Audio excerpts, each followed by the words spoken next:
ദൈവമേ ആരാധന, ഇസ്രായേലിൻ ഇടയനേ ആരാധന, ഇസ്രായേലിൻ രാജനേ ആരാധന. കൈകൾ ഉയർത്തി പാടാം. കൈകൾ വീശിക്കൊണ്ട് പാടാം.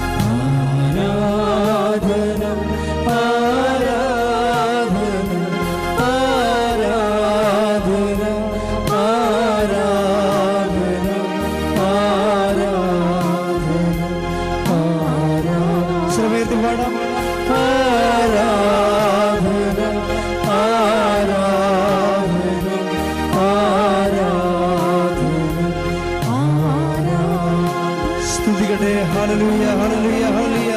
യേശുവേ സ്തുതി, ആരാധന, യേശുവേ മഹത്വം, ആരാധന ആരാധന.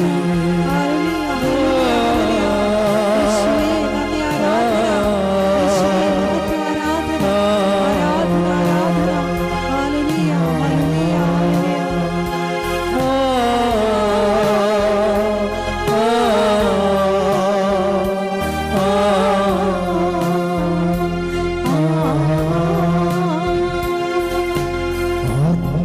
ആത്മാവിലായിരം മുറിവുണങ്ങിടും ആത്മീയ നിമിഷമേ ആരാധന. ആത്മാവിലായിരം മുറിവുണങ്ങിടും ആത്മീയ നിമിഷമേ ആരാധന. ആത്മശരീര വിശുദ്ധി നൽകും അനുഗ്രഹ നിമിഷമേ ആരാധന. കൈകൾ വീശി ആരാധന ആരാധന ആരാധന. ശക്തിയോട് ചേർന്ന് ആരാധന ആരാധന ആരാധന ആരാധന. സമയത്ത് പാടാം. ആരാധന ആരാധന ആരാധന ആരാധന. സ്തുതിക്കട്ടെ. ഹല്ലേലൂയ ഹല്ലേലൂയ ഹല്ലേലൂയ. യേശുവേ ആരാധന, യേശുവേ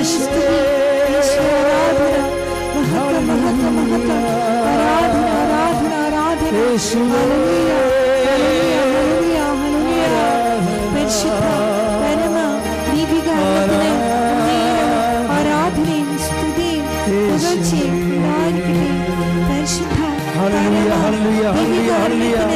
നേരവും ആരാധനയും സ്തുതിയും പുകഴ്ചയും ഉണ്ടായിരിക്കട്ടെ. പരിശുദ്ധ പരമ ദിവ്യകാരുണ്യത്തിന് നേരവും ആരാധനയും സ്തുതിയും പുകഴ്ചയും ഉണ്ടായിരിക്കട്ടെ. തുമ്പങ്ങളെല്ലാം മാറ്റുന്ന ദൈവം അടയുന്ന നിമിഷമേ ആരാധന. തുമ്പങ്ങളെല്ലാം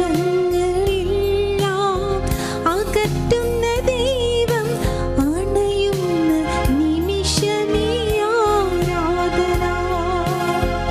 അലറുന്ന സാത്താനെ ആട്ടിയകറ്റും അഭിഷേക നിമിഷമേ ആരാധന. ആരാധന ആരാധന ആരാധന. സമയത്ത് പാടാം. ആരാധന ആരാധന ആരാധന ആരാധന ആരാധന ആരാധന ആരാധന. പരിശുദ്ധ പരമദിവ്യകാരുണ്യത്തിന് ആരാധനയും സ്തുതിയും പുകഴ്ചയും ഉണ്ടായിരിക്കട്ടെ. പരിശുദ്ധ പരമദിവ്യകാരുണ്യത്തിന് ആരാധനയും സ്തുതിയും പുകഴ്ചയും ഉണ്ടായിരിക്കട്ടെ. പരിശുദ്ധ പരമദിവ്യകാരുണ്യത്തിന് ആരാധനയും സ്തുതിയും പുകഴ്ചയും ഉണ്ടായിരിക്കട്ടെ. നമുക്കെല്ലാവർക്കും വിശ്വാസത്തോടെ കൃപാസനം പ്രത്യക്ഷീകരണ മധ്യസ്ഥ പ്രാർത്ഥന ഏറ്റുചൊല്ലാം. അമ്മേ പരിശുദ്ധ അമ്മേ, അമ്മേ പരിശുദ്ധ അമ്മേ, ദൈവമാതാവേ, ദൈവമാതാവേ, കൃപാസനത്തിലൂടെ ഞങ്ങൾക്കും ഞങ്ങളുടെ ദേശത്തിനും അമ്മ മാധ്യസ്ഥം തേടിത്തന്ന എല്ലാ അനുഗ്രഹങ്ങൾക്കും കൃപകൾക്കും ഞങ്ങളിപ്പോൾ ഹൃദയം നിറഞ്ഞ നന്ദി പറയുന്നു.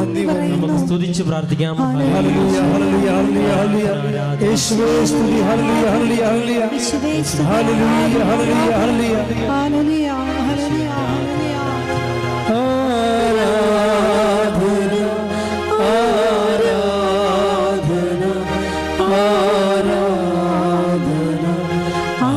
ഹല്ലേലൂയ നമുക്ക് ഒരുമിച്ച് പാടാം.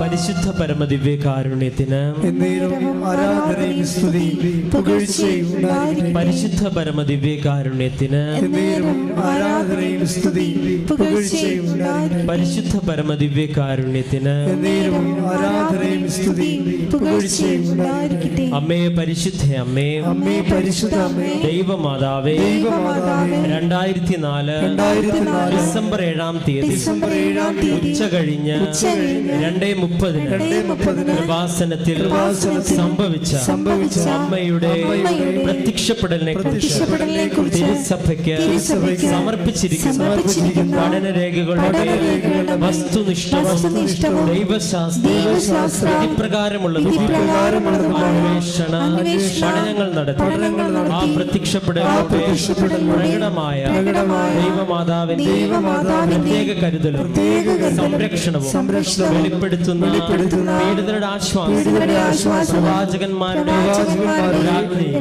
വാഗ്ദാനത്തിന്റെ പേടകവും പ്രപഞ്ച പ്രകൃതിയുടെ മാതാവുമായ പരിശുദ്ധ അമ്മയുടെ ഭക്തി തിരുസഭയിൽ കൂടുതൽ പ്രചരിച്ചു ജീവിതത്തിന്റെ വിവിധ ദുരന്ത അവസ്ഥകളിൽ അകപ്പെട്ട് കഴിയുന്ന അനേകായിരം മക്കൾക്ക് ദൈവത്തിന്റെ സാന്നിധ്യവും സന്ധിപ്പും കൂടുതൽ അനുഭവിക്കും ആത്മീയ വിശുദ്ധിയും ദൈവശക്തി കൈവരിക്കുവാൻ ഞങ്ങളുടെ കുടുംബങ്ങളെ ഇടയാക്കണമേ.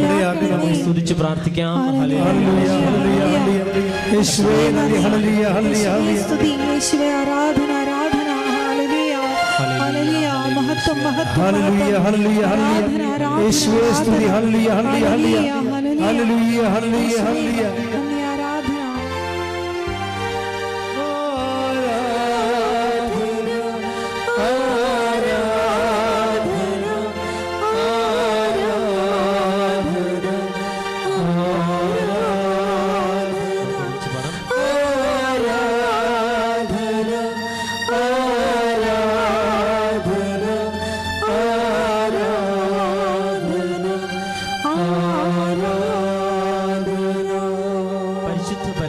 കാരുണ്യത്തിന് ആരാധനയും സ്തുതിയും പുകഴ്ചയും ഉണ്ടായിരിക്കട്ടെ. പരിശുദ്ധ പരമദിവ്യകാരുണ്യത്തിന് ആരാധനയും സ്തുതിയും പുകഴ്ചയും ഉണ്ടായിരിക്കട്ടെ. പരിശുദ്ധ പരമദിവ്യകാരുണ്യത്തിന് ആരാധനയും സ്തുതിയും പുകഴ്ചയും ഉണ്ടായിരിക്കട്ടെ. അമ്മേ പരിശുദ്ധ അമ്മേ, അമ്മേ പരിശുദ്ധ അമ്മേ, ലോകങ്ങൾ രാജ്ഞിയായ അങ്ങേക്ക് ഭൗമ സംരക്ഷണത്തിനായി പ്രപഞ്ച പ്രകൃതിയെ തിരുസഭ പ്രതിഷ്ഠിക്കുവാൻ ഈ പ്രത്യക്ഷീകരണം വഴി ഇടയാക്കണമേ. പരിശുദ്ധ അമ്മേ, ജപമാല മാതാവേ, സകല കൃപാസന പ്രാർത്ഥനകളോട് ചേർന്ന് ഞങ്ങളിപ്പോൾ പ്രാർത്ഥിക്കുന്ന ഈ സമൂഹത്തിന്റെ നിയോഗങ്ങൾ, നമ്മുടെ എല്ലാ നിയോഗങ്ങളും മൗനമായി ഈ സമയം സമർപ്പിച്ച് പ്രാർത്ഥിക്കാം.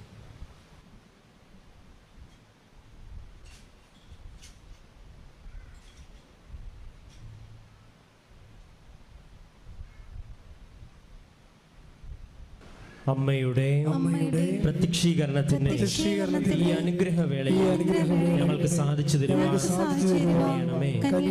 ആമേൻ.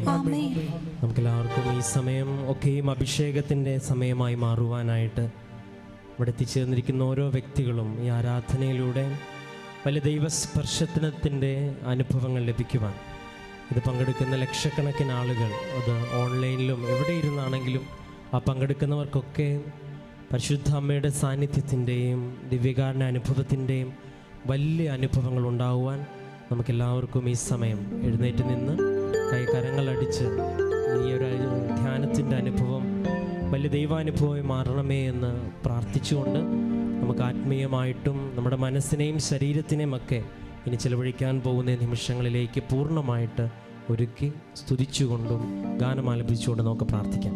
നമുക്ക് കരങ്ങളടിച്ച് പാടുന്ന പാട്ട് ഏറ്റവും പ്രാർത്ഥനയോടുകൂടി നമുക്ക് ആലപിക്കാം. ഹല്ലേലൂയ ഹല്ലേലൂയ, നമ്മുടെ യേശു ജീവിക്കുന്നു.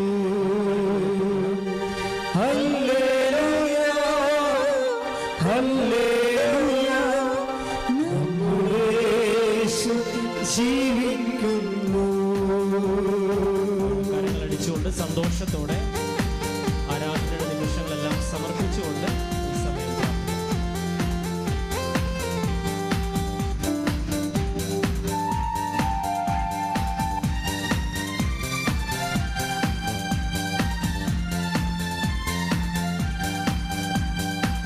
ആരാധിപ്പാൻ നമുക്ക് കാരണമുണ്ട്, കൈകൊട്ടി പാടാനേറെ കാരണമുണ്ട്. ആരാധിപ്പാൻ നമുക്ക് കാരണമുണ്ട്, കൈകൊട്ടി പാടാനേറെ കാരണമുണ്ട്. ഹല്ലേലൂയ ഹല്ലേലൂയ, നമ്മുടെ യേശു ജീവിക്കുന്നു.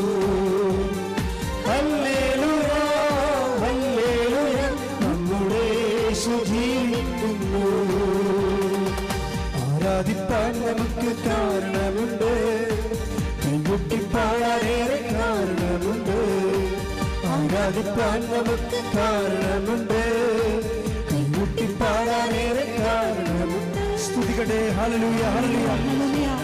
യേശുവേ നന്ദി. യേശുവേ നന്ദി. ഹല്ലേലൂയ ഹല്ലേലൂയ. യേശുവേ മഹത്വം. ആരാധന ആരാധന.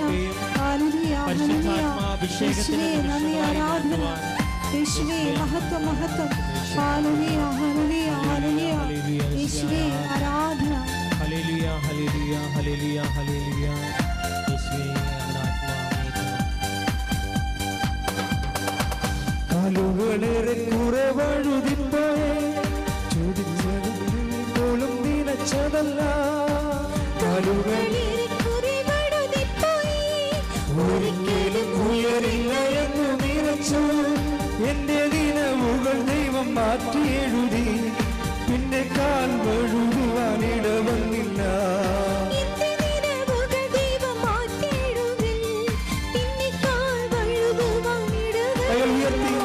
ഹല്ലേലൂയ ഹല്ലേലൂയ, നമ്മുടെ യേശു ജീവിക്കുന്നു. ഹല്ലേലൂയ ഹല്ലേലൂയ, നമ്മുടെ യേശു ജീവിക്കുന്നു. ഹല്ലേലൂയ ഹല്ലേലൂയ, നമ്മുടെ യേശു ജീവിക്കുന്നു. സ്തുതിക്കട്ടെ. ഹല്ലേലൂയ ഹല്ലേലൂയ ഹല്ലേലൂയ. യേശുവേ ആരാധന. യേശുവേ മഹത്വം മഹത്വം മഹത്വം. ആരാധന ആരാധന. യേശുവേ നന്ദി. ആരാധന. ഹല്ലേലൂയ ഹല്ലേലൂയ ഹല്ലേലൂയ ആരാധന. യേശുവേ ഹല്ലേലൂയ. യേശുവേ നന്ദി. യേശുവേ സ്തുതി. ഹല്ലേലൂയ ഹല്ലേലൂയ ഹല്ലേലൂയ. ആരാധന യേശുവേ ആരാധന ആരാധന. മഹത്വം. ഹല്ലേലൂയ ഹല്ലേലൂയ. ഹല്ലേലൂയ ഹല്ലേലൂയ ഹല്ലേലൂയ. യേശുവേ നന്ദി നന്ദി നന്ദി. യേശുവേ ആരാധന ആരാധന ആരാധന. ഹല്ലേലൂയ ഹല്ലേലൂയ ഹല്ലേലൂയ ഹല്ലേലൂയ ഹല്ലേലൂയ. പരിശുദ്ധ പരമ ദിവ്യകാരുണ്യത്തിന് ആരാധനയും സ്തുതിയും പുകഴ്ചയും ഉണ്ടായിരിക്കട്ടെ. നിങ്ങൾ ദൈവതിരുസന്നിധി സന്തോഷമായിട്ടിരിക്കണം. സന്തോഷത്തിൻ്റെ കാരണം, പതിനായിരക്കണക്കിന് മനുഷ്യർ ജീവിതം തകർന്നപ്പോൾ അവർ ജീവിതം കണ്ടെത്തിയ ദൈവം അവർക്ക് കൈനീട്ടിക്കൊടുത്ത സ്വർഗത്തിൻ്റെ വാതിൽപ്പടിയിലാണ് നിങ്ങൾ ഇരിക്കുന്നത്. കൈയടിച്ച് സ്തുതിക്കട്ടെ. ഹല്ലേലൂയ ഹല്ലേലൂയ ഹല്ലേലൂയ ഹല്ലേലൂയ. യേശുവേ നന്ദി. ഹല്ലേലൂയ ഹല്ലേലൂയ. ആരാധന ആരാധന ആരാധന അങ്ങേയ്ക്ക് ആരാധന.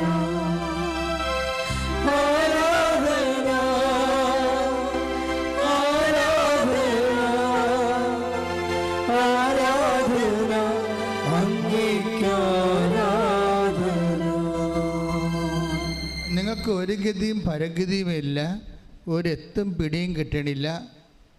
മുമ്പിൽ ഖേവോസ് ആണെന്ന് വിചാരിക്കുക. ഖേവോസ് എന്ന് പറയുന്നത് എന്താ? അതായത് ആദിഭൂമിയുടെ ഒരവസ്ഥയില്ലേ? ആദിഭൂമി, കർത്താവ് ആകാശം ഭൂമി സൃഷ്ടിച്ചു. ഭൂമി രൂപരഹിതമായിരുന്നു. ആഴത്തിൻ്റെ മീതെ അന്ധകാരം വ്യാപിച്ചിരുന്നു. അപ്പോൾ ആഴമുണ്ട്, അന്ധകാരമുണ്ട്, ഒരു സംഭവം കൊണ്ട് ജലം. അപ്പോൾ നമുക്ക് ഇനി മുന്നോട്ട് ആഴവും അന്ധകാരവും ജലവും പ്രളയവും ആയിക്കഴിഞ്ഞാൽ നിന്നപട്ടത്തിന് നിൽക്കാനേ പറ്റത്തുള്ളൂ. ചിലപ്പോൾ ജലം വന്ന് നമ്മളവിടെ മുക്കി ഈ ആഴത്തിലേക്ക് വലിച്ചിട്ട് പോയെന്നും വരും. ഈ ടൈം ഭയങ്കര സീരിയസ് ടൈമാണ്. ഈ ഒരു സീരിയസ് ടൈമിലാണ് നമുക്ക് ചുറ്റും വെള്ളം കയറുകയും നമ്മുടെ ചുറ്റും അന്ധകാരം നിറയുകയും ചെയ്യുന്ന അവസ്ഥ. കടമാകാം, രോഗമാകാം, ജോലി നഷ്ടപ്പെട്ട അവസ്ഥയാകാം, പല പ്രാവശ്യം എഴുതിയ പരീക്ഷയാകാം. ഇനി എന്ത് ചെയ്യണമെന്ന് ആർക്കും അറിയാൻ പാടില്ലാതെ ഇരിക്കുകയും നമ്മൾ പലരെയും ഫോൺ വിളിച്ചിട്ട് നമ്മുടെ നമ്പരാണെന്ന് കണ്ടിട്ട് അവർ മനഃപൂർവ്വം നമ്മുടെ നമ്പർ എടുക്കാത്ത സമയം വരും. അത് നിങ്ങൾക്ക് എല്ലാവർക്കും ഫീൽ ചെയ്തിട്ടുള്ള കാര്യമാണ്. നിങ്ങളൊരു പരിങ്ങലിലാണെന്ന് കണ്ടാൽ പിന്നെ നമ്മുടെ നമ്പർ ആരും എടുക്കത്തില്ല, റിങ് ചെയ്തുകൊണ്ടിരിക്കും. അപ്പോൾ നമ്മൾ വിചാരിക്കും റിങ് ചെയ്യുന്നുണ്ട്, ആളില്ലാഞ്ഞിട്ടായിരിക്കും എന്നല്ല. അങ്ങനെയല്ല, അയാൾ അവിടെ ഉണ്ട്. നിങ്ങളുടെ നമ്പർ കാണാം അയാൾക്ക്. അയാൾ നമ്പർ കട്ട് ചെയ്താൽ നിങ്ങൾ അറിയാത്തതുകൊണ്ട് ന്യൂട്രായിട്ട് അയാൾ നിങ്ങളെ സ്കൂട്ട് ചെയ്യണമാണ് സംഭവം, ഒഴിവാക്കണത്. ഇതിനാണ് കേവോസ് എന്ന് പറയുന്നത്. നിങ്ങളുടെ ഏറ്റവും നിങ്ങൾ ആശ വെച്ചവരും പ്രതീക്ഷ വെച്ചവരും നിങ്ങളുടെ കോൾ എടുക്കാതിരിക്കുന്ന സമയത്തിനാണ് ആധുനിക ഭാഷയിൽ കെയോസ് എന്ന് പറയുന്നത്. ഇങ്ങനെ ഒരു സാഹചര്യത്തിലൂടെയാണ് നീ പോകുന്നതെങ്കിലും നിൻ്റെ കോള് ഏത് സമയത്തും എടുക്കുന്ന ഒരാളുണ്ട്. അയാളുമായിട്ടാണ് നമ്മൾ ഉടമ്പടി ചെയ്യാൻ വേണ്ടി വിളിക്കപ്പെട്ടിരിക്കുന്നതോ ഉടമ്പടിയിലായിരിക്കണത്. കൈയടിച്ച് ശ്രദ്ധിക്കട്ടെ. ഹല്ലേലൂയ ഹല്ലേലൂയ ഹല്ലേലൂയ ഹല്ലേലൂയ ഹല്ലേലൂയ. യേശുവേ നന്ദി. ഹല്ലേലൂയ. ആരാധന ആരാധന ആരാധന അങ്ങേയ്ക്ക് ആരാധന ആരാധന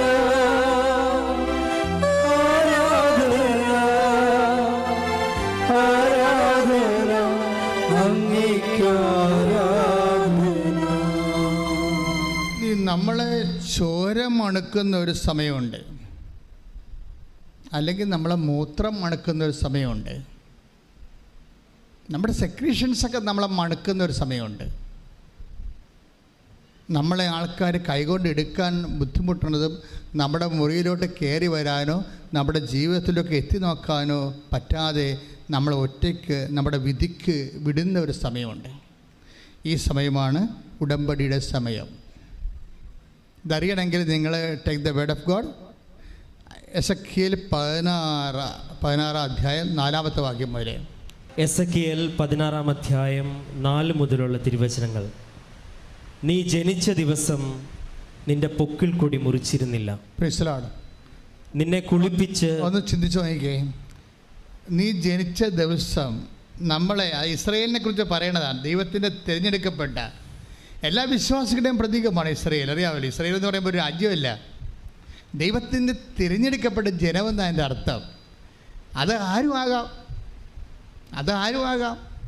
ദൈവത്തിൻ്റെ സ്നേഹത്തിലേക്ക് വിളിക്കപ്പെട്ട, വിശ്വാസത്തിലേക്ക് വിളിക്കപ്പെട്ട എനിബഡി ഈസ് ഇസ്രയേൽ. അല്ല, നിങ്ങൾ പറയും ഇസ്രയേൽ അമേരിക്ക എന്ന് പറയരുത്. ഇസ്രയേൽ ബൈബിളിൽ വിശ്വാസി എന്ന അർത്ഥമേ ഉള്ളൂ.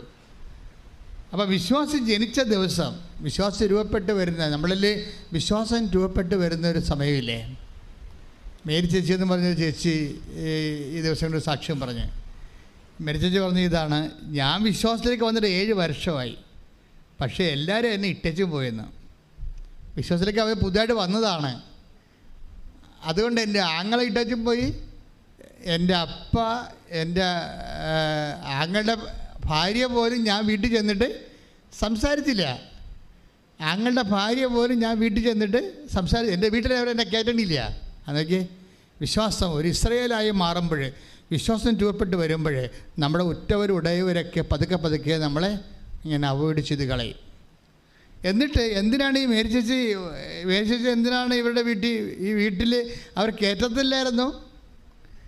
അവർ കയറ്റാതിരുന്നിട്ടും ഇവരെന്തിനാ ചെന്നതെന്നറിയാവോ? ഇവരുടെ അമ്മ കിടപ്പായി പോയായിരുന്നു. അമ്മയെ കാണിക്കത്തില്ലായിരുന്നു ഇവരെ. വൈരാഗ്യം കൊണ്ടേ സ്വന്തം അമ്മയെപ്പോലെ ഇവരെ കാണിക്കത്തില്ലായിരുന്നു. എങ്കിലും ഇവർക്ക് തോന്നി അമ്മയെ ഒന്ന് പോയി കാണാം. അമ്മ കിടപ്പായി പോയി, അനങ്ങാൻ പാടില്ല, അമ്മയ്ക്ക് എഴുന്നേക്കാൻ പാടില്ല. ബാത്റൂമിൽ തന്നെ പിടിച്ചു കൊണ്ടുപോയാൽ മാത്രമേ ബാത്റൂമിൽ പോകാൻ പറ്റത്തുള്ളൂ. അപ്പോൾ അമ്മയെ കാണാൻ പോയപ്പോൾ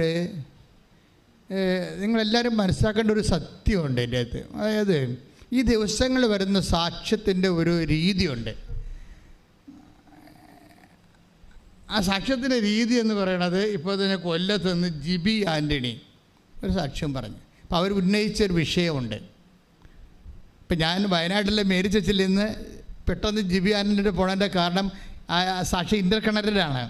ഈ ജിബി ആൻ്റണി ഉന്നയിച്ചൊരു പ്രശ്നം, അവർ ഉടമ്പടി എടുത്ത് കഴിഞ്ഞപ്പോൾ അവരുടെ ഭർത്താവ് ഓട്ടോറിക്ഷക്കാരനായിരുന്നു. അയാൾക്ക് ഓട്ടം ആൾക്കാർ വിളിച്ച് കൂടുതൽ പരിചയമില്ലാത്തവരൊക്കെ ഓട്ടം വിളിച്ചു കൊടുക്കാൻ തുടങ്ങി. പിന്നെ അയാൾ ഗൾഫിലേക്ക് പോകാൻ മാതാവ് ഇടപെട്ടു. പക്ഷേ അവിടെ മകന് ഡെങ്കുപ്പനി വന്ന് കൗണ്ട് കുറഞ്ഞ് ആശുപത്രി കൊണ്ടുപോയപ്പോൾ കൗണ്ട് കുറഞ്ഞ്. അപ്പോൾ ഡോക്ടർ പറഞ്ഞ് സീരിയസ് ആണെന്ന് പറഞ്ഞപ്പോൾ അവിടെ നാട്ടിലൊക്കെ ഡെങ്കുപ്പനിയായി. കൊല്ലത്ത് അതിൽ ഒരാൾ മരിച്ചു, അവരുടെ വീടിൻ്റെ അടുത്തുള്ള ആൾ മരിച്ചു. അപ്പോൾ ഉടമ്പടിയിൽ ഇരിക്കുമ്പോൾ മകന് ഡെങ്കുപ്പനിയായിട്ട് ആശുപത്രി കൊണ്ടുപോയി. ആൾക്കതിന് ആശുപത്രി കൊണ്ടുപോകാൻ കാശൊന്നുമില്ല. പക്ഷേ വേറെ ഒരാൾ മരിക്കുകയും ഇവരുടെ മകന് ആശുപത്രി വെച്ച് ബ്ലഡിൻ്റെ കൗണ്ട് കുറയുകയും ചെയ്തപ്പോൾ ഇവർ ചോദിക്കണ ഒരു ചോദ്യമുണ്ട്, അമ്മേ ഞാൻ ഉടമ്പടിയിലല്ലേ? അതാ എൻ്റെ ഉടമ്പടി നീ സ്വീകരിച്ചിട്ടില്ലേ? ഞാൻ ഉടമ്പടി എടുത്തതാണല്ലോ. ഇത് എന്തായിരിക്കും ഇങ്ങനെ ക്ലേശങ്ങൾ വരണത്? അയ്യോ, ഇത് ഒരു 10,000 മനുഷ്യർ ചോദിക്കുന്ന ചോദ്യമാണ് അല്ലേ? ഉടമ്പടി എടുത്തു കഴിയുമ്പോൾ നമ്മുടെ വീട്ടിൽ നമ്മൾ പ്രതീക്ഷിക്കാത്ത എന്തെങ്കിലും സംഭവിക്കുമ്പോൾ നമ്മൾ ഓർക്കും, അയ്യോ നമ്മൾ ഉടമ്പടി എടുത്തതാണല്ലോ. ആൾക്കാരെല്ലാം ഉടമ്പടി എടുക്കുമ്പോൾ പറഞ്ഞത് എന്താണ്? ഇനി നമുക്ക് അമ്മ ഉണ്ട്, പേടിക്കേണ്ടെന്നല്ലേ പറയണത്. ഇനി നമുക്ക് അമ്മയുണ്ട്, പേടിക്കേണ്ടെന്നല്ലാണ് എല്ലാവരും പറയണത്. അപ്പോൾ ഇവർ പറഞ്ഞ അമ്മ ഞങ്ങളുടെ കൂടെ ഇല്ലേ? പിന്നെ എന്താ ഞങ്ങൾക്ക് ഇങ്ങനെയൊക്കെ സംഭവിക്കണത്? ഇപ്പോൾ എൻ്റെ ഭർത്താവും പോയി, വരുമാനവും ഇല്ല, ഈ കുഞ്ഞിനെ ചികിത്സിക്കാനും പറ്റണില്ല, ഞാനിങ്ങനെ ഒറ്റക്കായി, മുമ്പത്തേക്കാൾ കഷ്ടമായല്ല ഉടമ്പടി എടുത്തിട്ട്. അപ്പോൾ ദൈവം എന്നിലില്ലേ എന്നാണ് ഇവർ ചോദിക്കേണ്ടത്. അമ്മ ഞങ്ങളുടെ കൂടെ ഇല്ലേ എന്നാണ് ചോദിക്കേണ്ടത്. അപ്പം അമ്മ ഞങ്ങളുടെ കൂടെ ഇല്ലേ എന്ന് ചോദിക്കുമ്പോൾ ആ സമയത്ത് ആശുപത്രിയിൽ വേറെ ഒരു ചേടത്തി ഹോസ്പിറ്റലിൽ വന്ന്, അവിടെ ബൈ ചാൻസായിട്ട് വന്നതാണ്, അത് മാതാവൊന്നുമല്ല, ചുമ്മാ ഒരു കോയിൻസിഡൻസ് സംഭവിച്ചതാണ്.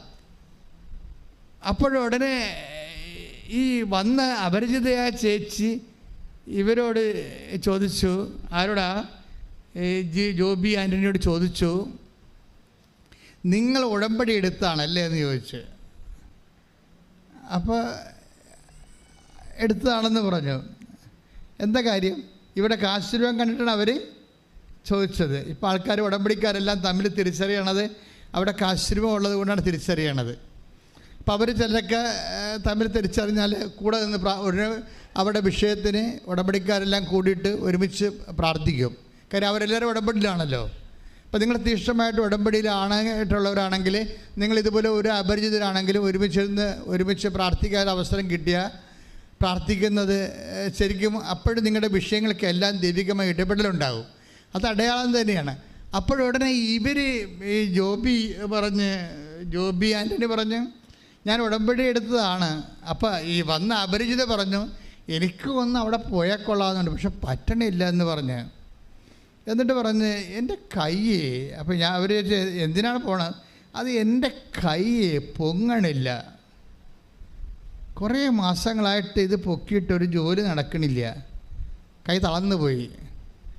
അപ്പോൾ ഉടനെ ഈ ജോബി ആൻ്റണി എന്ത് ചെയ്തെറിയോ? ഉടനെ പറയും നിങ്ങൾ സമയം കിട്ടുമ്പോൾ പോവുക, ഇപ്പം മാതാവ് നിങ്ങളെ സഹായിക്കുമെന്ന് പറഞ്ഞു. എന്നിട്ട് ഇവിടെ കയ്യിരുന്ന ഉടമ്പടി തൈലം ആശുപത്രി വെച്ചിട്ട് ഈ തളർന്നു പോയ കയ്യിൽ അവർ പെരട്ടി വിശ്വാസ പ്രമാണം ചൊല്ലിക്കൊടുത്ത്. വിശ്വാസ പ്രമാണം ചൊല്ലി പെരട്ടി കഴിഞ്ഞപ്പോൾ തന്നെ ഈ കൈ പടേന്ന് പൊങ്ങി ഇങ്ങനെയുണ്ട്. അപ്പോഴെന്ത് സംഭവിച്ചു കഴിഞ്ഞാൽ ഇവിടെ ചോദിച്ചൊരു ചോദ്യമില്ലേ, ആര് ഡെങ്കുവായിട്ട് മകനെ കൊണ്ടുവന്ന് ആശുപത്രി ഇട്ടേച്ച് മാതാവിനോട് ചോദിച്ചില്ലേ, മാതാവ് ഞങ്ങൾ ഉടമ്പടിയിലല്ലേ, അതാ എൻ്റെ ഉടമ്പടി നീ സ്വീകരിച്ചില്ലേ, അപ്പം നീ ഞങ്ങളെ വിട്ടു പോയോ എന്ന് ചോദിച്ചതിന് മറുപടിയാണ് ഇവരെ കൊണ്ടുവന്നിരിക്കുന്നത്. അപ്പം നിങ്ങൾ ചങ്ക് പറഞ്ഞ് മാതാവിനോട് ചോദിച്ചാൽ അപ്പോൾ ആൻസർ ചെയ്യും. അപ്പോൾ ആൻസർ ചെയ്യണമല്ല ഈ സാക്ഷ്യത്തിൻ്റെ ഒരു ഹൈലൈറ്റ് എന്ന് പറയണത് അതല്ല. എല്ലാവരും ഇതുപോലെ നിങ്ങൾ പത്രം കൊടുക്കുന്നുണ്ട്. എന്തിനാണ് പത്രം കൊടുക്കുന്നത്? ക്രിസ്തുവിനെ ലോകം അറിയാൻ വേണ്ടിയാണല്ലേ.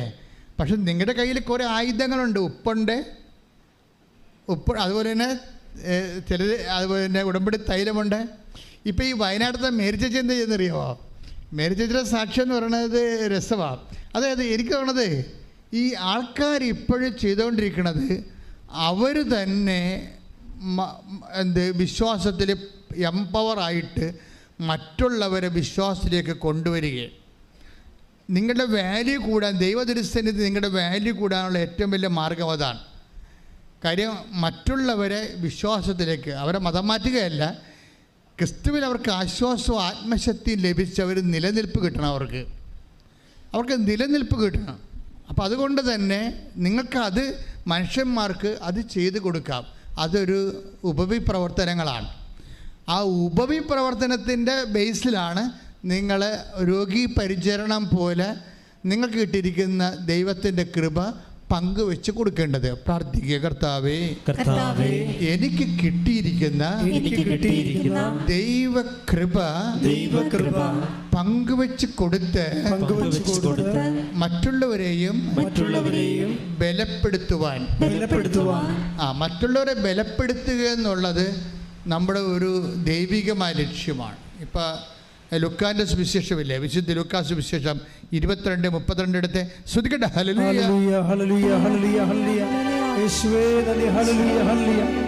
ലൂക്കാ എഴുതിയ സുവിശേഷം 22-ാം അധ്യായം 32-ാമത്തെ വാക്യം. ലൂക്കാ 22:32.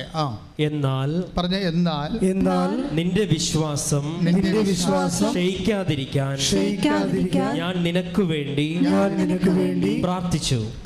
നീ തിരിച്ചു വന്ന് നിന്റെ സഹോദരരെ ശക്തിപ്പെടുത്തണം. സഹോദരങ്ങളെ ശക്തിപ്പെടുത്തുക, അത് ഒരു വിശ്വാസിയുടെ അടിസ്ഥാനപരമായ ലക്ഷ്യമാണ്. അത് ആരുമാകാം. പ്രയാസത്തിലിരിക്കുന്ന എല്ലാവരും നമ്മുടെ സഹോദരങ്ങളാണ്. ക്രിസ്തുവിൽ നമ്മുടെ പ്രയാസത്തിലിരിക്കുന്ന എല്ലാവരും ക്രിസ്തുവിൽ നമ്മുടെ സഹോദരങ്ങളാണ്. അപ്പോൾ എപ്പോഴും ചെയ്യണത് എന്താണ്? നമ്മളുടെ സങ്കടം. ഇപ്പോൾ ജോബിയാനി പറയുന്നത് എന്താണ്? ഞാൻ ഉടമ്പടി എടുത്തിട്ട് എൻ്റെ മകന് ഡെങ്കു വന്നല്ലോ, അവന് ഒരു ഫ്രൂട്ട്സ് വാങ്ങിച്ചു കൊടുക്കാൻ പോലും എൻ്റെ കാശിലല്ലോ, എൻ്റെ ഭർത്താവ് നാട്ടിലില്ലല്ലോ, ഞാൻ ഒറ്റക്കാണല്ലോ, എൻ്റെ ഉടമ്പടി എടുത്തിട്ട് എനിക്ക് സങ്കടമാണല്ലോ എന്നാണ് നമുക്കപ്പോൾ ഇതിങ്ങനെ നിരാശ ഇങ്ങനെ കിടക്കുന്ന ആൾ. എന്നിട്ട് കർത്താവ് എന്താ പറയണത്? ഈ നിരാശയിൽ നീ കിടക്കരുത്, ഉടമ്പടി എടുത്ത ആൾ നിരാശ കിടക്കരുത്. എന്താണ്? നീ തിരിച്ചു വരണമെന്ന്. മനസ്സിലായില്ല? പത്രോസിനോട് കർത്താവ് പറയണം, നീ തിരിച്ചു വരണം. അതാണ് ലൂക്കാ 22:32. നീ തിരിച്ചു വന്നാൽ മാത്രം പോരാ, എന്തു ചെയ്യണം?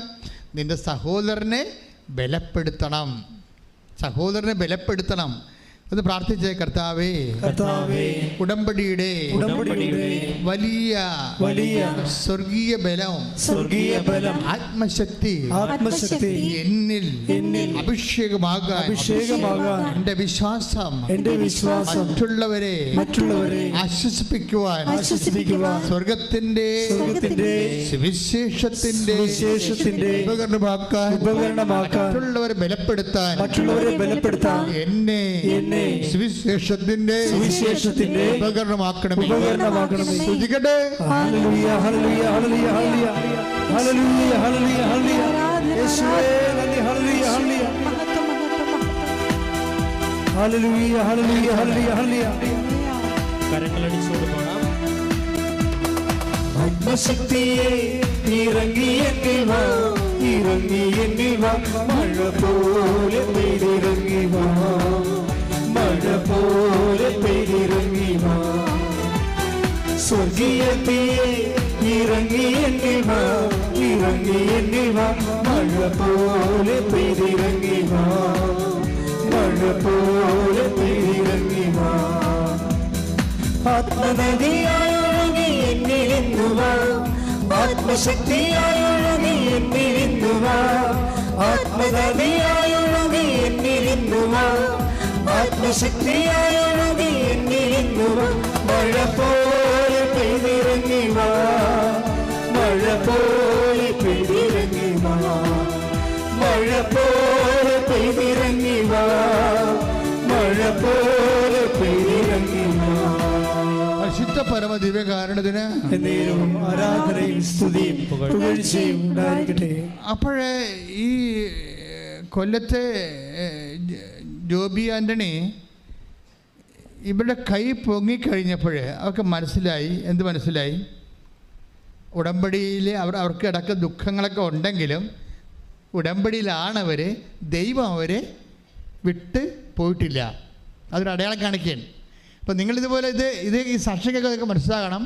ഉടമ്പടി എടുത്താലും ചില സമയത്ത് ജീവിതത്തിൻ്റെ ചില സ്വാഭാവികമായ കഷ്ടപ്പാടുകൾ ഉണ്ടാകുമ്പോൾ നിങ്ങളുടനെ മതിമറന്നിട്ട് ഉടമ്പടിയിൽ ഉഴപ്പ് കാണിക്കരുത്. അങ്ങനെയാണ് പല ആൾക്കാർക്കും പണി കിട്ടിയിരിക്കുന്നത്.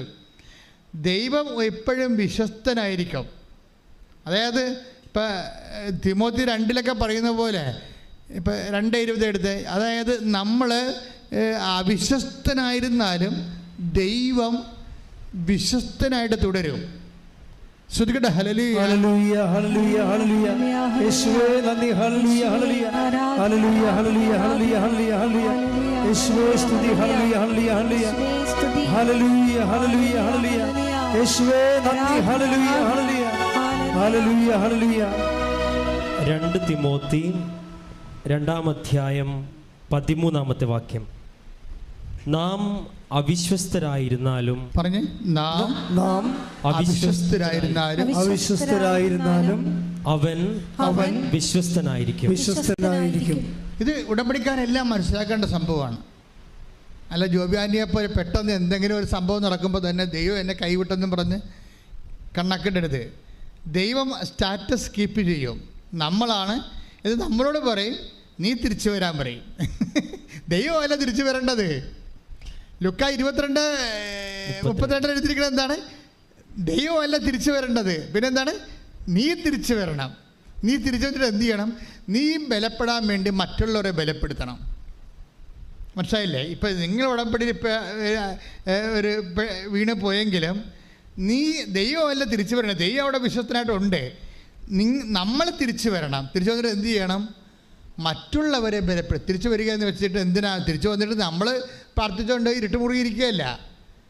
നമ്മളെ ബലപ്പെടാൻ വേണ്ടി മറ്റുള്ളവരെ ബലപ്പെടുത്തണം. അത് ഭയങ്കരമായ ഒരു ഫോർമുലയാണ്. നിങ്ങളിൽ പലയാളുടെ ആൾക്കാരുടെ കാര്യങ്ങൾ നടക്കാത്തത് മറ്റുള്ളവരുടെ കാര്യത്തിൽ നിങ്ങൾക്ക് 0 ഇൻട്രസ്റ്റ് ആണ്. അതാണ് പ്രശ്നം. നിങ്ങൾക്ക് താല്പര്യമില്ല. മറ്റുള്ളവർ വിശ്വാസം സ്വീകരിക്കേണ്ട കാര്യം നിങ്ങൾക്ക് താല്പര്യമില്ല. നിങ്ങളെപ്പോഴും നോക്കണം, നിങ്ങൾക്ക് IELTS പാസ്സായാൽ, നിങ്ങളുടെ റിസൾട്ട് കൂടിയാൽ, നിങ്ങൾക്ക് വസ്തു വാങ്ങാൻ ആൾ വന്നോ, നിങ്ങൾക്ക് ലോൺ അനുഭവിക്കാൻ വല്ല മാർഗമുണ്ട്, അപ്പോൾ നിങ്ങൾ എന്ന് മാത്രമേ ചിന്തിക്കുന്നുള്ളൂ. മറ്റുള്ളവരെ ബലപ്പെടുത്തുന്നതിലൂടെയാണ്. ഇനി പച്ചക്ക് പറയാം, ഉടമ്പടി നമ്മൾ എടുക്കുന്നത് നമ്മൾക്ക് വേണ്ടിയും മറ്റുള്ളവർക്ക് വേണ്ടിയും കൂടിയാണ്. അതാണ് എൻ്റെ വിഷയം. നമ്മൾ ഉടമ്പടി എടുക്കുന്നത് എന്തിനാണ്? നമുക്ക് വേണ്ടി മാത്രമല്ല, മറ്റുള്ളവരെ ബലപ്പെടുത്താൻ പ്രാർത്ഥിക്കുക. കർത്താവേ, എൻ്റെ ഉടമ്പടിയിലൂടെ ഞാൻ മറ്റുള്ളവരെയും ബലപ്പെടുത്താൻ എനിക്ക് പ്രത്യേക ആത്മശക്തി നൽകണമേ. എനിക്ക് പ്രത്യേക ആത്മശക്തി നൽകണമേ. അത് ആത്മശക്തി വേണമല്ല. കാര്യം വെച്ച് കഴിഞ്ഞാൽ ആത്മശക്തി ഇല്ലെങ്കിൽ ഇപ്പം തന്നെ വയനാട്ടിലെ മേരി ചേച്ചി എന്താ വീട്ടിൽ നിന്ന് ഇറക്കി വിട്ടവർ അമ്മ ക്ഷീണമായിട്ട് പോലും ആങ്ങളെ കാണിക്കത്തില്ലെന്ന് പറഞ്ഞിരിക്കുകയാണ്. അങ്ങനെയുള്ള സമയത്ത് ആങ്ങളവിടെ ഇല്ലാത്ത തക്കം നോക്കിയാണ് ഇവർ വീട്ടിൽ പ്രവേശിക്കണത്. സ്വന്തം അമ്മനെ കാണാനാണ് ചെയ്യണത്. അവിടെ ചെന്നപ്പോൾ നാത്തൂൻ പറഞ്ഞ് അമ്മ എഴുന്നേക്കത്തില്ല. അമ്മ എഴുന്നേറ്റിട്ട് മാസങ്ങളായി ബാത്റൂമിൽ പോകാൻ സമയത്ത് പിടിച്ചോണ്ട് പോകണമെന്ന്. അപ്പോൾ നാത്തൂൻ ഇവർക്കൊരു കാപ്പി എടുക്കട്ടെന്ന് പറഞ്ഞുകൊണ്ട് അടുക്കളയിൽ പോയ സമയത്ത് രഹസ്യത്തിൽ ഇവർ ഉടമ്പടി തൈലം എടുത്തിട്ട് അമ്മയുടെ നെറ്റി കുറിച്ചിടും, വിശ്വപ്രമാണം ചൊല്ലി. ഇവർ നോക്കി നിൽക്കുമ്പോൾ കുറേ സമയത്ത് കഴിയുമ്പോൾ അമ്മ തന്നെ എഴുന്നേറ്റ് എന്നെ കാണാം. എനിക്ക് തോന്നുന്നത് ഇപ്പോൾ 2024 ആയപ്പോൾ ഉടമ്പടിയിലൂടെ ദൈവം വേറെ ഒരു ഫേസിലേക്ക് ഇതിനെ കൊണ്ടുപോവുകയാണ് ശരിക്കും. കാര്യം നിങ്ങൾ വഴി നിങ്ങളുടെ സഹോദരങ്ങളെ ബലപ്പെടുത്തുന്നതിലൂടെ ദൈവത്തിൻ്റെ തിരുസന്നിധിയിൽ മൂല്യവത്തായ ഒരു വ്യക്തിയായിട്ട് ദൈവം നിങ്ങളെ ഉയർത്തിയിരിക്കുന്നു. കൈ ഇടിച്ച് കർത്താവ്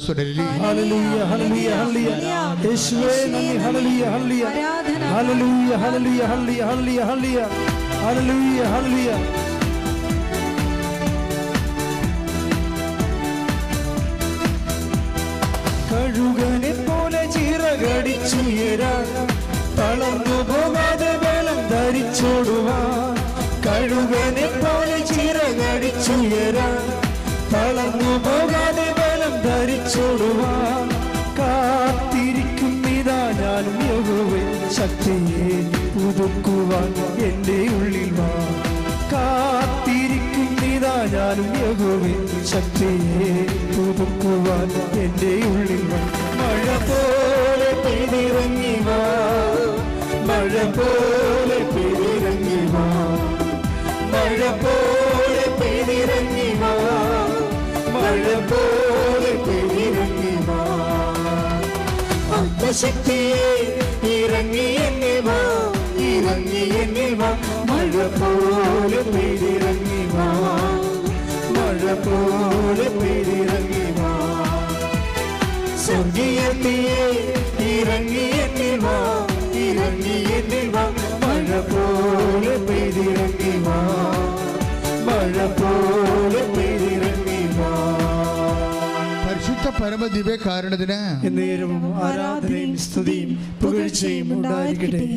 പിന്നെ വരുന്ന ഇനി നമ്മുടെ ജോബി ആൻ്റണിയുടെ ജീവിതത്തിൽ വരുന്ന സെക്കൻഡ് ഫേസ് എന്ന് വെച്ച് കഴിഞ്ഞാൽ പെട്ടെന്ന് ഈ ചേട്ടത്തിൻ്റെ കൈ പൊങ്ങിയല്ലോ. അതിനുശേഷം പിന്നെ സംഭവിക്കുന്നത് പെട്ടെന്ന് ഇവർ ആശുപത്രിയിൽ പ്രവേശിപ്പിച്ച ഇവരുടെ മകൻ്റെ ബ്ലഡ് കൗണ്ട് നോർമലാവും. അപ്പോൾ തന്നെ അവൻ അവിടെ നിന്ന് അവനെ ആശുപത്രിയിൽ നിന്ന് ഡിസ്മിസ് ചെയ്യും. അച്ഛാ പെട്ടെന്ന് ഈ സംഭവം ദാറ്റ് മീൻസ് അപ്പോൾ എന്തിനു വേണ്ടിയാണ് ഈ ഡെങ്കു വന്ന് ഈ മകനെ കൊണ്ടുപോയെന്ന് ചോദിച്ചു കഴിഞ്ഞാൽ, ഒന്ന്, നിന്നിൽ നിക്ഷേപിച്ചിരിക്കുന്ന ശക്തി ഉടമ്പടിയിലൂടെ ഞാൻ തിരിച്ചെടുത്തിട്ടില്ല. It is there. നീ തെറ്റിദ്ധരിച്ചിരിക്കുന്നതാണ്, നിനക്കിപ്പോഴും നീ ഉടമ്പടിയിലാണ് എന്ന് പറയാൻ വേണ്ടിയാണ് ഈ ഡെമോൺസ്ട്രേഷൻ വരണത്. ഇതൊരു ഡെമോൺസ്ട്രേഷനാണ്, കവനൻ്റ് ഡെമോൺസ്ട്രേഷൻ. എന്നുവെച്ചാൽ അതിനുശേഷം ഇവർ വീട്ടിൽ പോകും. വീട്ടിൽ പോയപ്പോൾ വേറെ കാലാവസ്ഥ വന്ന് മകനെയും കൊണ്ട് വീട്ടിൽ പോയി. മകനെയും കൊണ്ട് വീട്ടിൽ പോയി പിറ്റേ ദിവസം ഇവർക്ക് ഡെങ്കുവായി സംഭവം. അതായത് ഒരു സ്റ്റോറി പോണ പോക്കുണ്ടല്ലേ. അപ്പോൾ ഇവർക്ക് നമുക്കറിയാലോ, നമ്മുടെ ബോഡിയെ തൊട്ട് കഴിഞ്ഞാൽ നമുക്ക് എല്ലാവരുടെ കാര്യവും നമ്മൾ അന്വേഷിക്കുകയും തിരക്കുകയും പറയുകയും ഒക്കെ ചെയ്യും. പക്ഷേ നമ്മുടെ ബോഡിയെ എന്തെങ്കിലും തൊട്ട് കഴിഞ്ഞാൽ പിന്നെ നമ്മൾ ആരുടെ കാര്യവും അന്വേഷിക്കത്തില്ല. ഒരു കൊതുക് പറഞ്ഞാൽ പോലും നമ്മൾ അതിനെ തന്തക്ക് വിളിക്കും. അല്ല, ആൾക്കാർക്ക് പനി കയറി കഴിഞ്ഞാലേ ആൾക്കാരുടെയൊക്കെ സ്വഭാവമല്ല, അടുക്കത്തില്ല. പക്ഷേ എപ്പോഴും നിങ്ങൾ മനസ്സിലാക്കേണ്ടത്, ഏറ്റവും നിങ്ങൾ ഡെലീരിയം കണ്ടീഷനിൽ ഇരിക്കുമ്പോഴാണ് ഏറ്റവും നിങ്ങൾ എംപവർ ആയിരിക്കുന്നത്. അത് എപ്പോഴും നമ്മൾ ശ്രദ്ധിക്കണം. ഏറ്റവും ഡെലീരിയം, അതായത് ഇപ്പോൾ പണ്ട് എനിക്കൊരു അനുഭവം ഉണ്ടായി. ഇപ്പം ഞാനിങ്ങനെ ഒരു പള്ളിയിൽ അസ്തേന്തിയായിട്ടിരിക്കുകയാണ്, അസ്റ്റൻ്റ്. അപ്പം അവിടെ അച്ഛനില്ല, അവിടെ അച്ഛൻ ധ്യാനിക്കാനാവറ്റ പോയിരിക്കുക. അപ്പം ഞാനുണ്ട്, ഇടിമിട്ടി മഴ പെയ്യേ. എനിക്കാണെങ്കിൽ തൊണ്ട വരണ്ടല്ല, ഇങ്ങനെ തൊണ്ട കാർച്ച, തോട്ട്സോറ്, പിന്നെ നെഞ്ച് പറയണ ചുമ, രാത്രി ആകുമ്പോൾ ഉണ്ടാകുന്ന രാപ്പനി, എല്ലാം കൊണ്ട് ഞാൻ ഇരുന്ന് ഛർദ്ദിക്കുകയാണ്. അപ്പോൾ കറണ്ടും പോയി. അപ്പോൾ എല്ലാ വയ്യാവേലികളും ഒരുമിച്ച് വരികയാണ്, കറണ്ടും പോയി. ഞാൻ പുറത്തിരുന്ന് ഛർദ്ദിക്കുന്ന സമയത്താണ് കറണ്ട് പോയത്. വീട്ടിൽ കണ്ണും കാണാൻ പോലെ അകത്തോട്ട് കയറാൻ മൊത്തം ബ്ലാക്ക് ഔട്ടാക്കി. ഇടുക്കൂട് കാറ്റാണ്. അപ്പോഴുണ്ടൊരു മനുഷ്യൻ വന്ന് രാത്രി വന്ന് മേഴയുടെ വാതിലെ കൊട്ടി. അപ്പം ഞാനിങ്ങനെ ലുങ്കിയൊക്കെ കൊടുത്ത് ബെനിനൊക്കെ ഇട്ടിരുന്ന് ഛർദ്ദിക്കുന്ന രംഗമാണ്. എൻ്റെ യഥാർത്ഥ ഒരു രൂപം കണ്ട ആ മനുഷ്യൻ പെടച്ചതല്ലി വിണിച്ചാകും. അപ്പോൾ ഞാൻ മിണ്ടായിരുന്നു. പക്ഷേ ഇയാൾ സമ്മതിക്കണില്ല, ഇയാൾ കൊട്ടിക്കൊണ്ടിരിക്കുകയാണ്. അപ്പോൾ ഞാൻ പറഞ്ഞു, ചേട്ടാ അവിടെ നിൽക്ക്, ഞാൻ ഛർദ്ദിച്ചിരിക്കുകയാണ്, ഇങ്ങോട്ട് ഇപ്പോൾ വരരുത്. അപ്പോൾ പുള്ളി അത് മൈൻഡ് ചെയ്യില്ല. പുള്ളി വന്നു, പക്ഷേ ഇരുട്ടത്ത് തപ്പി പിടിച്ച് പുള്ളി അവിടെ വരുന്ന ആളാണ്. കുറച്ച് കഴിഞ്ഞപ്പോൾ ഞാൻ നിരച്ച് പോയി ബാത്റൂമിൽ പോയി ടബൊക്കെ കയ്യിലൊക്കെ പോയി കഴുകി ലുങ്കിയൊക്കെ മാറി ഉടുപ്പൊക്കെ ഇട്ട് അങ്ങനെ ഇരിക്കുന്ന സമയത്ത് കറണ്ട് വന്നു. ഒരു മെഴുകുതിരിയൊക്കെ കത്തിച്ച് വന്ന സമയത്ത് പുള്ളി വന്നു. ഞാൻ എന്നെ ഇത്രയും തിരക്കെന്താണെന്ന് ചോദിച്ചു. അപ്പോൾ ഞാനോർത്ത് വല്ല ഈ ആൾക്കാർ ലാസ്റ്റ് സക്രമെൻ്റ് വരത്തില്ല, അപ്പൻ അമ്മയൊക്കെ മരിക്കാൻ പോകണമെങ്കിൽ ഇതുപോലെ വന്ന് തിരക്ക് കൂട്ടും ആൾക്കാർ. കാര്യം സമയമില്ലല്ല, മരിക്കണേ കൊണ്ടുപോയി മുമ്പ് കുർബാന കൊടുക്കണ്ടേ. അപ്പോൾ അങ്ങനെ വല്ല കേസുമായതുകൊണ്ട് ഞാൻ വളരെ സംയമനത്തോടെ ഇരിക്കുകയാണ് ഈ മനുഷ്യനോട് സംസാരിക്കണം. അപ്പോൾ പറഞ്ഞു, എൻ്റെ അച്ഛ എന്നുവെച്ചാൽ ഞങ്ങൾ 40 പേര് വള്ളത്തിൽ പോയിട്ട് ഇപ്പോൾ 2 ആഴ്ചയായിട്ട് ഒരു കരിനന്ദം പോലും, നന്ദനം എന്ന് പറയാൻ മനസ്സിലാവില്ല നിങ്ങൾക്ക്, മീനെ, അത് കരിനന്ദം വെച്ചാൽ കടപ്പുറത്ത് ഒന്നുമില്ലെങ്കിൽ ചെറിയ നന്ദം കിട്ടണ കാലം ഉണ്ടായിരുന്നു, അതും കിട്ടണില്ലെന്ന് പറയും. അപ്പോൾ എല്ലാവരും പട്ടിണിയാണെന്ന് പറയും. അപ്പോഴേ ഒന്നെങ്കിൽ ഞാൻ അവിടെ പോയി വെഞ്ചരിച്ച് കൊടുക്കണം രാത്രി. അവിടെയൊക്കെ ഇരിക്കുമ്പോൾ അങ്ങനെയാണ് എൻ്റെ രീതികൾ. മിക്കവാറും അച്ഛന്മാർ പോകും. അപ്പോൾ ഞാൻ പറഞ്ഞു, ചേട്ടാ എൻ്റെ വശകേടാണ്, ഞാൻ ആരെങ്കിലും നാളെ രാവിലെ കുർബാനയ്ക്ക് ഒരു അച്ഛനെ കിട്ടിയിട്ടേ, നാളെ രാവിലെ കുർബാനയില്ലേ, രാത്രി അവിടെ നിന്ന് പോകണമെന്ന് എനിക്ക് ആഗ്രഹമുണ്ട്, അല്ലെങ്കിൽ ഞാൻ കിടന്ന കിടപ്പ് ശരിയാകത്തില്ല. അപ്പോൾ ഏതെങ്കിലും ഹോസ്പിറ്റലിൽ പോയി അഡ്മിറ്റ് ചെയ്യണമെന്നുണ്ട്. പക്ഷേ അച്ഛനെ വിളിച്ചിട്ട് പണ്ടത്തെ ഈ കറക്കണ ഫോണല്ലേ, കാറ്റുമാണ്, അപ്പോൾ എടുക്കുമ്പോൾ അച്ഛന്മാരെ കിട്ടത്തില്ല. അപ്പോൾ അങ്ങനെ ഒരു അവസ്ഥയിൽ ഞാനിങ്ങനെ ഈ തളർന്ന് ഇതിമേ കുത്തി കറക്കിക്കൊണ്ടിരിക്കുകയാണ്. ഞാൻ ചേട്ടാ ഒരു അച്ഛനെ കിട്ടിയിട്ട് വേണം എനിക്ക് രാത്രി ഇവിടുന്ന് ആശുപത്രിയിൽ പോകാൻ, അതാണ് അവസ്ഥ. അപ്പോൾ അച്ഛൻ എന്നോട് പറഞ്ഞു, അച്ഛാ എന്തെങ്കിലും ഒന്ന് വെഞ്ചരിച്ച് തരാൻ പറഞ്ഞു. ഉടനെ ഞാനത് കാശ് അവിടെ മേശയിൽ നിന്ന് എടുത്തിട്ട് ഒരു കാശുരം എടുത്തിട്ട് വിശ്വാസപ്രമാണം ചൊല്ലി ഈ മത്സ്യബന്ധ നിയോഗ പ്രാർത്ഥന, പ്രത്യേക പ്രാർത്ഥനയുണ്ട്, ആ ചൊല്ലിയിട്ട് ചേട്ടന് കൊടുത്ത് ബ്ലസ് ചെയ്ത് വിട്ട്. എന്നിട്ട് എനിക്ക് പിന്നെ ആ ചേട്ടൻ പോയി കഴിഞ്ഞപ്പോൾ തന്നെ എനിക്ക് അച്ഛനെ കിട്ടി. ലോണിൽ മറുവ കണ്ടുന്നൊരു അച്ഛനെ കൊച്ചിയിൽ നിന്ന് കിട്ടി. ഞാൻ അച്ഛനെ ഏൽപ്പിച്ച് വെച്ചാൽ എപ്പോൾ ഞാൻ വരുമെന്നറിയത്തില്ല, എത്ര ദിവസം കിടക്കേണ്ടി വരുമെന്നറിയത്തില്ല, അച്ഛൻ വന്ന് കുർബാന ചൊല്ലി കൊടുക്കണമെന്ന് പറഞ്ഞ് അച്ഛനേറ്റ് ഞാൻ രാത്രി ഓട്ടോറിക്ഷ എടുത്ത് പോവുകയും ചെയ്തു. ഞാൻ പിന്നെ വന്നെ 2 ആഴ്ച കഴിഞ്ഞിട്ടാണ് കിടന്നു പോയി. 2 ആഴ്ച കഴിഞ്ഞിട്ടാണ് ഞാൻ വരണത്. 2 ആഴ്ച കഴിഞ്ഞിട്ട് വരുമ്പോൾ പിറ്റേ ദിവസം ഈ ചേട്ടൻ വന്നു. അപ്പോൾ ഞാനോടത്ത് കർത്താവേ പഴയ ദുരിതം പറയാൻ വേണ്ടി വരികയാണ്. അപ്പോൾ പുള്ളി ഭയങ്കര ഹാപ്പിയാണ്. ഞാൻ പറഞ്ഞ് അപ്പോൾ ഞാൻ പിന്നെ ചേട്ടാ സന്തോഷമാണ്. ആ സന്തോഷം അന്ന് തന്നെ രക്ഷപ്പെട്ടെന്ന് പറഞ്ഞു. കാര്യം ഈ കാശുരം കൊണ്ട് കെട്ടുകയും പുള്ളി കൊണ്ടുപോയി പിറ്റേ ദിവസം പോയി വങ്കടയെന്നും പറഞ്ഞൊരു വലിയ മത്സ്യമുണ്ട്, അതിൻ്റെ ഒരു കൂട്ടത്തിന് കടലിൽ അടിച്ചത് മൊത്തം അന്നത്തെ 40,000 രൂപ കിട്ടി. 93 ഈ കാലഘട്ടം. ഇപ്പോൾ എത്രയായി? 2000 ഇപ്പം 30 കൊല്ലമായില്ലേ. 30 കൊല്ലം മുമ്പ് 40,000 രൂപ കിട്ടിയാൽ അത് വലിയ ഒരു കിട്ടലാണ്. അതിനുശേഷം അവർക്ക് പിന്നെ അരി മുട്ടിയിട്ടില്ല. അപ്പം ഞാൻ മനസ്സിലാക്കിയ സത്യം എന്താ വെച്ച് കഴിഞ്ഞാൽ, ഞാൻ വയ്യാണ്ടിരുന്ന് 0 ആയിട്ട് തകർന്നിരുന്ന സമയത്താണ് ഈ സംഭവം ചെയ്തിരിക്കുന്നത്. അന്ന് മുതൽ ഞാനൊരു കാര്യം പഠിച്ചു. എന്താ വെച്ചാൽ ഇതിനിടയ്ക്ക് എനിക്ക് പണ്ട് വലിവ് വരുമായിരുന്നു. ഇപ്പോഴാണ് ഞാൻ വലിവൊന്നും വരാത്തത്. വലിവ് ഇങ്ങനെ വന്നത്, അത് കുഞ്ഞുനാളും വരെ ഉള്ളതാണ്. വലിവ് ഇങ്ങനെ വരും. വലിവ് വന്നാൽ പിന്നെ അത് പോകത്തില്ല. അപ്പോൾ വലിവ് വന്ന് ആശുപത്രി കട്ടിലേൽ മേടെ കിടക്കിയിരിക്കും. പക്ഷെ കിടന്നാലും ഈ ആൾക്കാർ ഒളിച്ചും പാത്തുമൊക്കെ ഒരു വാതിൽ തുറന്ന് അപ്പം തന്നെ ചാടി അകത്ത് കയറിയിട്ട് അച്ഛ ഭാര്യനെ ആശുപത്രി കൊണ്ടുപോകണമെന്നൊക്കെ പറയും, ഭാര്യയെ പിടിച്ച് പ്രാർത്ഥിക്കാനൊക്കെ പറയും. പക്ഷേ എനിക്ക് വലിവാണെന്നൊക്കെ പറഞ്ഞാൽ അവർ അംഗീകരിക്കത്തില്ല. കാര്യം അവരെ സംബന്ധിച്ചിടത്തോളം അത് വേറെ ഒരു വിശ്വാസമാണത്. അപ്പം ഞാനത് പ്രാർത്ഥിച്ച് കൊടുക്കും. കിടന്നാലും കിടന്നുകൊണ്ട് പ്രാർത്ഥിച്ച് കൊടുക്കും. കാര്യം വെച്ച് കഴിഞ്ഞാൽ ഇതെന്താ പ്രശ്നം വെച്ച് കഴിഞ്ഞാൽ, നമ്മൾ എന്തുമാത്രം അവശരാകുന്നുവോ അത്രയും ഒരു ദൈവ വേലക്കാരൻ്റെ പവർ കൂടിക്കൊണ്ടിരിക്കും. വിശ്വാസിയുടെ ഒരു ഗുണം അതാണ്. അത് നിങ്ങളെപ്പോഴും നമ്മൾ ശ്രദ്ധിക്കണം. അതുകൊണ്ടാണ് വചനം പറയണത് ബലഹീനതയിലാണ് ദൈവത്തിൻ്റെ അതിന് 2 കൊരിന്ത്യർ 12:9 എടുത്ത് ശ്രുതിക്കട്ടെ. ഹല്ലേലൂയ ഹല്ലേലൂയ ഹല്ലേലൂയ ഹല്ലേലൂയ യേശുവേ നന്ദി. ഹല്ലേലൂയ ഹല്ലേലൂയ ഹല്ലേലൂയ ഹല്ലേലൂയ ഹല്ലേലൂയ ഹല്ലേലൂയ ഹല്ലേലൂയ യേശുവേ സ്തുതി. ഹല്ലേലൂയ ഹല്ലേലൂയ ഹല്ലേലൂയ ഹല്ലേലൂയ ഹല്ലേലൂയ ഹല്ലേലൂയ ഹല്ലേലൂയ. 2 കൊരിന്തോസ് 12-ാം അധ്യായം 9-ാമത്തെ വാക്യം. എന്നാൽ അവിടുന്ന് എന്നോട് അരുൾ ചെയ്തു. പറഞ്ഞേ, എന്നാൽ അവിടുന്ന് എന്നോട് അരുൾ ചെയ്തു. ഏറ്റു പറഞ്ഞേ, എന്നാൽ അവിടുന്ന് എന്നോട് അരുൾ ചെയ്തു, നിനക്കെന്റെ കൃപ മതി. നിനക്കെന്റെ കൃപ മതി. എന്തെന്നാൽ ബലഹീനതയിലാണ് എന്റെ ശക്തി പൂർണ്ണമായി പ്രകടമാകുന്നത്. ഇതാണ് വെച്ചാല് എന്തെന്നാൽ പറഞ്ഞേ, എന്തെന്നാൽ നിനക്കെന്റെ കൃപ മതി. എന്താ പ്രോബ്ലം വെച്ചാൽ നമുക്ക് ചിലപ്പോൾ കടങ്ങളുണ്ടാകാം. ചിലപ്പോൾ നമ്മുടെ വീട് മൂന്ന് പറമ്പും ജപ്തി നടപടി വന്നിരിക്കുകയായിരിക്കാം. അപ്പോഴും ദൈവം പറയും, മൈ ഗ്രേസ്, നിൻ്റെ വീട് ചിലപ്പോൾ പോകുമായിരിക്കും, പക്ഷേ my grace is sufficient for you. ഇത് മനസ്സിലായി? ഇത് നിങ്ങൾ ഈ തന്ത്രം പഠിക്കണം. ഇതൊരു ഭയങ്കര, അതായത് ചിലപ്പോൾ നിൻ്റെ വീട് പോകുമായിരിക്കും, പക്ഷേ my grace is sufficient for you എന്ന് വെച്ചാൽ നിനക്കെൻ്റെ കൃപ മതിയാവും. കാര്യം ഇത്തരം 10,000 വീടുകൾ തിരിച്ചു തരാൻ കഴിവുള്ളതാണ് ദൈവത്തിൻ്റെ കൃപ. ആഴെ കൈയടിച്ച് ശ്രദ്ധിക്കട്ടെ. ഹല്ലേലൂയ, ഹല്ലേലൂയ, ഹല്ലേലൂയ, ഹല്ലേലൂയ. യേശുവേ നന്ദി. ഹല്ലേലൂയ, ഹല്ലേലൂയ. എന്റെ കൃപ നിനക്കു മതി, കർത്താവിൻ തിരുവചനം. എന്റെ കൃപ നിനക്കു മതി, കർത്താവിൻ തിരുവചനം. അനശ്വരമായ വചനമതേ അതിശയമായി നടത്തിടുന്നു. അനശ്വരമായ വചനമതേ അതിശയമായി നടത്തിടുന്നു. കൃപയാലേ കൃപയാലേ കൃപയാൽ അനുദിനവും, കൃപയാലേ കൃപയാലേ കൃപയാൽ അനുദിനവും.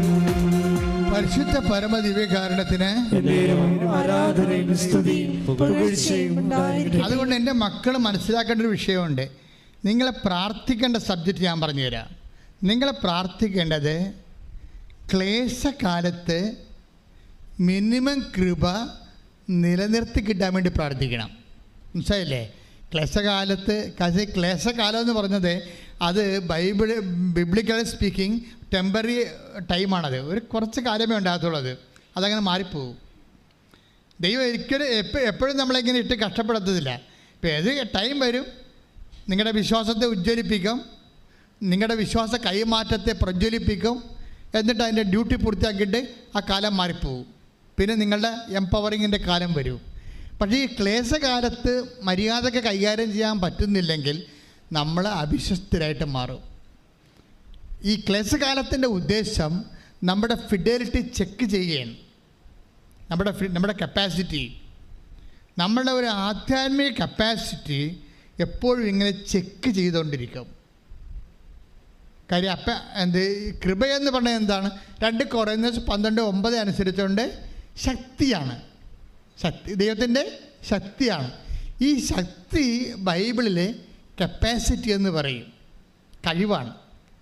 ദൈവം നോക്കുന്ന ഒരു മനുഷ്യൻ്റെ കഴിവ് എന്താണ്? അത് മസിൽ പവറാണോ, മണി പവറാണോ, പാർട്ടി പവറാണോ, അല്ലെങ്കിൽ അങ്ങനെയുള്ള പവറൊന്നും ദൈവം അംഗീകരിക്കണില്ല. കാര്യം എന്താണ്? അത് എപ്പോഴായാലും യൂസ് ആൻഡ് ത്രോയാണ്. പോകാതെ നിൽക്കണത് ഈ ഗ്രേസ് പവറാണ്. ഗ്രേസ് ഒരു പവറാണ്. അപ്പം അതുകൊണ്ട് എപ്പോഴും നമ്മൾ ഒരു ക്ലേശകാലം വന്ന് ടാപ്പിംഗ് ടൈം എന്ന് പറയും. ഇപ്പോൾ റബ്ബറില്ലേ, റബ്ബറിനൊരു ടാപ്പിംഗ് ടൈമുണ്ട്. അപ്പോൾ അതുപോലെ തന്നെ നമ്മൾ ടാപ്പിംഗ് ടൈം കഴിയുമ്പോൾ നമ്മളത് കടും വെട്ടിന് കൊടുക്കും. പക്ഷേ ടാപ്പിംഗ് ടൈം എന്ന് പറയുന്നത് നമ്മളെ സംബന്ധിച്ചുള്ള ടാപ്പിംഗ് ടൈം എന്ന് പറയുന്നത് എന്താണ്? കത്തി കൊണ്ട് മുറിക്കണ സമയം അല്ലേ? വെളുപ്പിന് 3 മണിക്ക് തൊട്ട് മുറിക്കാൻ തുടങ്ങത്തില്ലേ? മുറിച്ചിക്കണ സമയത്ത് അവിടുന്ന് പാലിറ്റ് വീഴും. 10 മണിക്ക് വന്ന് ആ പാല് ചെട്ട് അവരെടുത്തുകൊണ്ട് പോകും. ഇതാണ് ടാപ്പിംഗ് ടൈം എന്ന് പറയുന്നത്. അതിൻ്റെ മുറിവിലാണ് വന്നത്. അത് ഇതുപോലെ ക്ലേശകാലം എന്ന് പറയുന്നതാണ് കൃപയുടെ ടാപ്പിംഗ് ടൈം എന്ന് പറയുന്നത്. ക്ലേശകാലമാണ്. അപ്പോൾ ചില സമയത്ത് ഭർത്താവ് നമ്മളെ ഉപേക്ഷിച്ചിട്ട് നമുക്ക് തോന്നും, വിളിക്കണില്ല, തിരക്കണില്ല, ടാപ്പിംഗ് ടൈമാണ്. അഞ്ഞു കിടന്നുകൊണ്ട് അയാൾക്ക് വേറെ ബന്ധമുണ്ട്, അതുകൊണ്ട് എന്നെ വിളിക്കാഞ്ഞത്. ഇനി വീട്ടുകാരെ വിളിച്ചിട്ട് നിങ്ങളുടെ അമ്മായിയമ്മോട് പറയും നിങ്ങളുടെ വളർത്തു ദോഷമാണ്, മകൻ കണ്ട പെണ്ണുങ്ങളുടെ കൂടെയാണെന്നൊക്കെ പറയും. ഇല്ലാത്ത ഡയലോഗൊന്നും ഫിറ്റ് ചെയ്യരുത്. അത് ടാപ്പിംഗ് ടൈമാണ്. നിങ്ങൾ മൗനമായിട്ട് നിന്നുകൊണ്ട് ശാന്തമായി വിഷയത്തെ കർത്താവിന് സമർപ്പിച്ചിട്ട് കർത്താവിനെ കൊണ്ട് തന്നെ അത് കൈകാര്യം ചെയ്യിക്കണം. നിങ്ങൾ കൈകാര്യം ചെയ്യാൻ പോകരുത്. നമ്മളെ കർത്താവിനെ കൊണ്ട് തന്നെ കൈകാര്യം ചെയ്യിക്കണം. എന്താ സംഭവം വെച്ച് കഴിഞ്ഞാൽ, ഇപ്പോൾ നിങ്ങളുടെ കർണത്ത് ചെവിയിൽ ഒരു പാറ്റ പോയി, ഉടനെ നിങ്ങൾ ഉടനെ എടുത്ത് കുപ്പിച്ചിൽ ഉൾപ്പെടെയുള്ള സാധനം കുത്തിക്കയറ്റും. അപ്പോൾ എന്താ അത് ഉടനെ നിങ്ങൾ സ്റ്റോപ്പ് ചെയ്യണം, ഒന്നും ചെയ്യരുത്. കണ്ണിൽ എന്തെങ്കിലും കയറി കഴിഞ്ഞാൽ നമ്മൾ കണ്ണിട്ട് തിരുമിയിട്ട് അവിടെ ഉള്ള എല്ലാ കോശങ്ങളെയും നിങ്ങൾ ഡാമേജ് ആക്കിയിട്ട് രക്തം കണ്ണിൽ നിന്ന് വരും. Don't do it. മറിച്ച് എന്താ, അപ്പം തന്നെ ഒരു ഡോക്ടറിൻ്റെ അടുത്ത് പോകണം. എക്സ്പേർട്ടിൻ്റെ അടുത്ത് പോയിട്ട് എക്സ്പേർട്ടാണ് ആ വിഷയം ചെയ്യേണ്ടത്. ഇതുപോലെ ഉള്ള കാലത്ത് നിങ്ങളായിട്ട് അത് പരിഹരിക്കാൻ നോക്കരുത്, മറിച്ച് കർത്താവ് അത് പരിഹരിക്കാൻ നോക്കണം. മനസ്സിലായില്ലേ? അതിന് നമ്മൾ മൗനം പാലിക്കണം, പ്രാർത്ഥിക്കുക. കർത്താവായ ദൈവമേ, ക്ലേശകാലത്തെ കൃപയുടെ ടാപ്പിംഗ് ടൈമിലെ അങ്ങേ അതിൻ്റെ അകത്ത് ആ വിഷയത്തില് ഉൾപ്പെടുത്തുവാൻ ദൈവത്താൽ ആ വിഷയം പരിഹരിക്കപ്പെടുവാൻ എനിക്ക് പ്രത്യേക ജ്ഞാനം നൽകണമേ.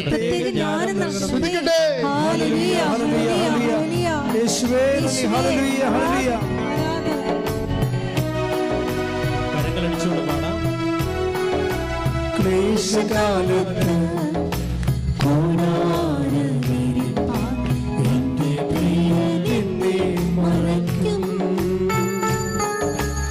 അല്പകാലം കഴിഞ്ഞ് ഉയർന്നതാം പാറമേ എന്നെ അവൻ കയറ്റി നിർത്തും. അല്പകാലം കഴിഞ്ഞ് ഉയർന്നതാം പാറമേ എന്നെ അവൻ കയറ്റി നിർത്തും. ക്ലേശകാലത്ത്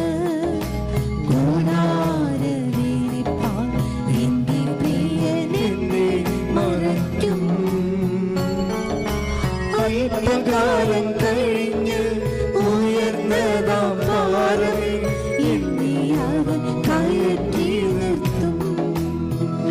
അപ്പോൾ നിങ്ങൾ ഞാനിപ്പോൾ ഇങ്ങനെ പറഞ്ഞില്ലേ, ഈശോ ഇതിലൂടെ പറഞ്ഞില്ലേ. അപ്പോൾ നിങ്ങൾ ഈ വിഷയത്തിൽ ഇരിക്കുന്ന ആൾക്കാർ ഞാനുമായിട്ട് നിങ്ങളുടെ മനസ്സിൽ ചിലപ്പോൾ തട്ടുപിടിച്ചിട്ടുണ്ടാകും. പിന്നെ അച്ഛൻ പറഞ്ഞ ശരിയാണ്, പക്ഷേ ഞാനിങ്ങനെ കുറേ കാര്യമൊക്കെ ചെയ്തതാണ്, ഇപ്പോഴും ഞാൻ അധോഗതിയിലാണെന്ന് നിങ്ങൾ പറയും. എൻ്റെ മകളെ എന്താ പ്രോബ്ലം എന്ന് വെച്ച് കഴിഞ്ഞാൽ, ഇതിലൊരു 3 ഘട്ടമുണ്ട്. നിങ്ങളെ ഗ്രേസിൻ്റെ കപ്പാസിറ്റിയിലൂടെ വിളിച്ചു കഴിഞ്ഞാൽ, ഒരു കൃപയുടെ കപ്പാസിറ്റിയിലൂടെ വിളിച്ചു കഴിഞ്ഞാൽ, all on A sudden at A time settlement അല്ല സംഭവം. ഒരു 3 പ്രാവശ്യത്തെ സെറ്റിൽമെൻ്റ് ഉണ്ടത്. അതറിയണമെന്നുണ്ടെങ്കിൽ നമ്മൾ ആദ്യം പറഞ്ഞ വചനം വായിക്കണം, എസെക്കിയേലിൻ്റെ 16:4. അതായത് അതിൽ ഇതാണ്: ഒരു കുഞ്ഞ് പെറ്റ് ചോര പുരണ്ട് പൊക്കിൾക്കൊടി മുറിക്കാൻ പോലും ആരും ഇല്ലാതെ, ഉപ്പ് പെരട്ടാൻ ആരുമില്ല. ഉപ്പ് പെരട്ടാനത്ത് നമുക്ക് മനസ്സിലാകത്തില്ല, ബൈബിൾ ലാംഗ്വേജാണത്. അതായത് അവരുടെ കാലത്ത് ഇസ്രയേലിൽ ഈശോൻ്റെ കാലത്തും ഉണ്ടായിരുന്നു, ഇപ്പോഴും ഉണ്ടാവും അത്. അവിടെ വൈറ്റാട്ടിമാർ ചെയ്യുന്ന ഒരു സൂതികർമ്മമാണ്. എന്ന് വെച്ചാൽ ഉപ്പെടുത്തിട്ട് അവർ പൊക്കിൾക്കൊടി മുറിച്ചിട്ട് വയറ് മുഴുവനും ഇത് പെരട്ടും. ഇത് എന്തിനാണ് പെരട്ടണത്?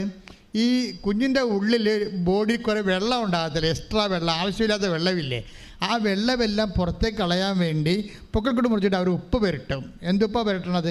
ചാവ് കടലിലെ ഉപ്പാണ് പെരട്ടണത്. നമ്മുടെ ഇപ്പോൾ ഉപ്പല്ല, അത് ഉപ്പ് പാറയാണ്. അത് പൊടിച്ചെടുത്തിട്ട് എല്ലാ വീട്ടിലും കുറച്ചേ ഉണ്ടാകും. അതെടുത്തിട്ട് ഇങ്ങനെ ഗർഭസ്ഥ ശിശുവിനെ പെരട്ടും. അത് പരിചരണമാണ്. ഇപ്പം എന്താ ബൈബിൾ പറയണത്? നിന്നെ പെറ്റ കാലത്ത് വിശ്വാസിയുടെ ജീവിതം ആ ഇസ്രയേലാണ്. നീ വിശ്വാസം സ്വീകരിച്ച സമയത്ത്, വിശ്വാസം വളർന്ന കാലത്ത് നിൻ്റെ പൊക്കിൾക്കൊടി മുറിക്കാൻ ആരുമില്ലായിരുന്നോ? എന്നുവെച്ചാൽ ഒരു പ്രാഥമിക പരിചരണം പോലും തരാൻ നമുക്ക് ആരുമില്ലാത്തൊരു സമയമുണ്ടാവും. ഈ ടൈമാണ് ടാപ്പിംഗ് ടൈം എന്ന് പറയുന്നത്, പ്രാഥമിക. അതായത് കായൻ ആബേലിനെ കൊന്നില്ലേ? അപ്പം കായനോട് ദൈവം ചോദിച്ചില്ലേ, എന്താണ് നിൻ്റെ മുഖം ഇങ്ങനെ വിങ്ങിയിരിക്കണമെന്ന് ചോദിച്ചില്ലേ? അവൻ കാണിച്ച നീച പാപമാണെങ്കിൽ പോലും നീചപാപിയുടെ മുഖം പോലും വാടുന്നത് സഹിക്കാത്തൊരു ദൈവത്തിൻ്റെ സന്നിധാനത്തിലാണ് നീ ഉടമ്പടി ചെയ്തിരിക്കുന്നത്. ശ്രുതിക്കട്ടെ ഹല്ലേലൂയ.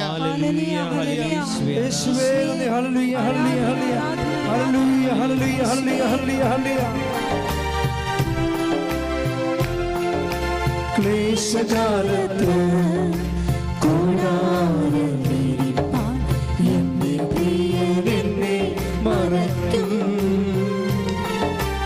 അല്പകാലം കഴിഞ്ഞ് ഉയർന്നതാം പാറമേ എന്നെ അവൻ കയറ്റി നിർത്തും. അല്പ